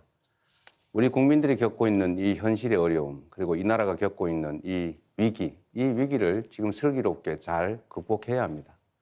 결국은 헌정 질서를 반드시 회복해야 합니다. 헌정 질서를 파괴한 세력들이 다시 돌아오게 할 수는 없습니다. 아무런 대책 없이 비난만 하는 그런 생각으로는 이 거대한 대한민국호를 제대로 운영하기 어렵습니다. 유능한 선장이 필요합니다. 충직한 일꾼이 필요합니다. 저 이재명은 성남시 경기도 민주당을 이전과 완전히 다르게 바꿨습니다. 똑같은 조건에서 전혀 다른 결론을 만들어냈습니다. 준비된 그리고 유능한 충직한 저 이재명이 새로운 대한민국, 진짜 대한민국을 꼭 만들겠습니다. 네, 다음 김문수 후보 마무리 발언 듣겠습니다. 국민 여러분, 지금 우리는 독재냐 민주냐, 총통제냐 분권형 대통령제냐 이 갈림길에 서 있습니다. 우리나라 대한민국의 민주주의의 위기입니다. 저는 민주화를 위해서 평생을 살아온 사람인데 지금처럼 모든 국민이 함께 위기의식을 공유하는 때는 없었습니다. 지금 민주당은 입법 독재를 넘어서 사법 독재, 삼권 독재로 치닫고 있습니다. 대법원장까지 탄핵하고 청문회하고 또 대법관 숫자를 늘리겠다. 온갖 지금 횡포를 다 부리고 있습니다. 대통령까지 된다면 이런 사람들이 입법, 행정, 사법을 모두 정하게해서 이재명 독재, 바로 총통 독재를 할 수 있지 않겠습니까? 누가 막을 수 있겠습니까? 국민 여러분, 6월 3일 저 김문수와 함께 이 대한민국의 민주주의를 지키고 독재를 막아냅시다. 감사합니다. 네, 다음 권영국 후보입니다. 국민 여러분, 오늘 토론만으로 다 담지 못한 절박함이 많이 남아 있습니다. 지금 하나오션 조선 하청 노동자 김영수 70일째, 세종호텔 해고 노동자 고진수 100일째, 구미 한국옵티칼 해고 노동자 박정혜 502일째, 아직도 하늘에서 고공농성 중입니다. 식량 주권이 위협받는 농촌, 농민들은 자기 결정권과 참여 농정을 요구하며 절규하고 있습니다. 성소수자들은 여전히 차별과 배제로 고통받고 있습니다.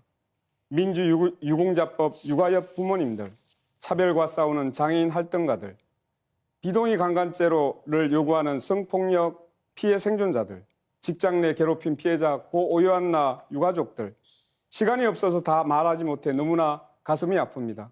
저 권영국과 민주노동당은 이들에게 기댈 언덕이 되겠습니다. 저에게 힘을 모아주십시오. 감사합니다. 끝으로 이준석 후보 마무리 발언입니다. 오늘 토론은 어떻게 보셨습니까? 선택은 하셨습니까? 국가 재정을 아무데나 펑펑 쓰자는 후보입니까? 아니면 꼭 필요한 곳에 효율적으로 쓰자는 후보입니까? 저는 오늘 노무현 대통령 서거 16주기를 맞아 그분의 말씀으로 이 토론을 시작했습니다. 그리고 이제 다시 그분의 말씀으로 토론을 마무리하고자 합니다. 부끄러운 줄 알아야지. 나라를 이렇게 엉망으로 만드는데 공동의 책임이 있는 사람들이 빨강과 파랑으로 옷 색깔만 다르게 입고 나타나서 서로 권력을 다투는 염치 없는 세상에서 노무현 대통령의 목소리를 꾸짖습니다. 정말 부끄러운 줄 알아야지. 양쪽 껍데기를 말끔히 청산하고 이제 새로운 세대가 나라의 미래를 책임질 시간입니다. 저 이준석이 나아갈 길 멀고 험해도 깨치고 나아가 끝내 이기겠습니다. 도와주십시오. 네 분 모두 수고하셨습니다. 아쉬움도 있겠지만 또 다른 기회가 생길 테니까요. 중앙선거방송 토론위원회가 주관하는 마지막 후보자 토론회는 5월 27일 화요일 저녁 8시 정치 분야를 주제로 열립니다. 자, 이번 선거 대한민국의 미래를 결정하는 중요한 날입니다. 마지막 토론까지 관심 있게 지켜봐 주시고 또 적극적으로 참여해 주시기 부탁드리겠습니다. 오늘 토론회는 여기서 마치겠습니다. 여러분의 판단에 자그마한 도움이 됐길 바라겠습니다. 여러분 안녕히 계십시오.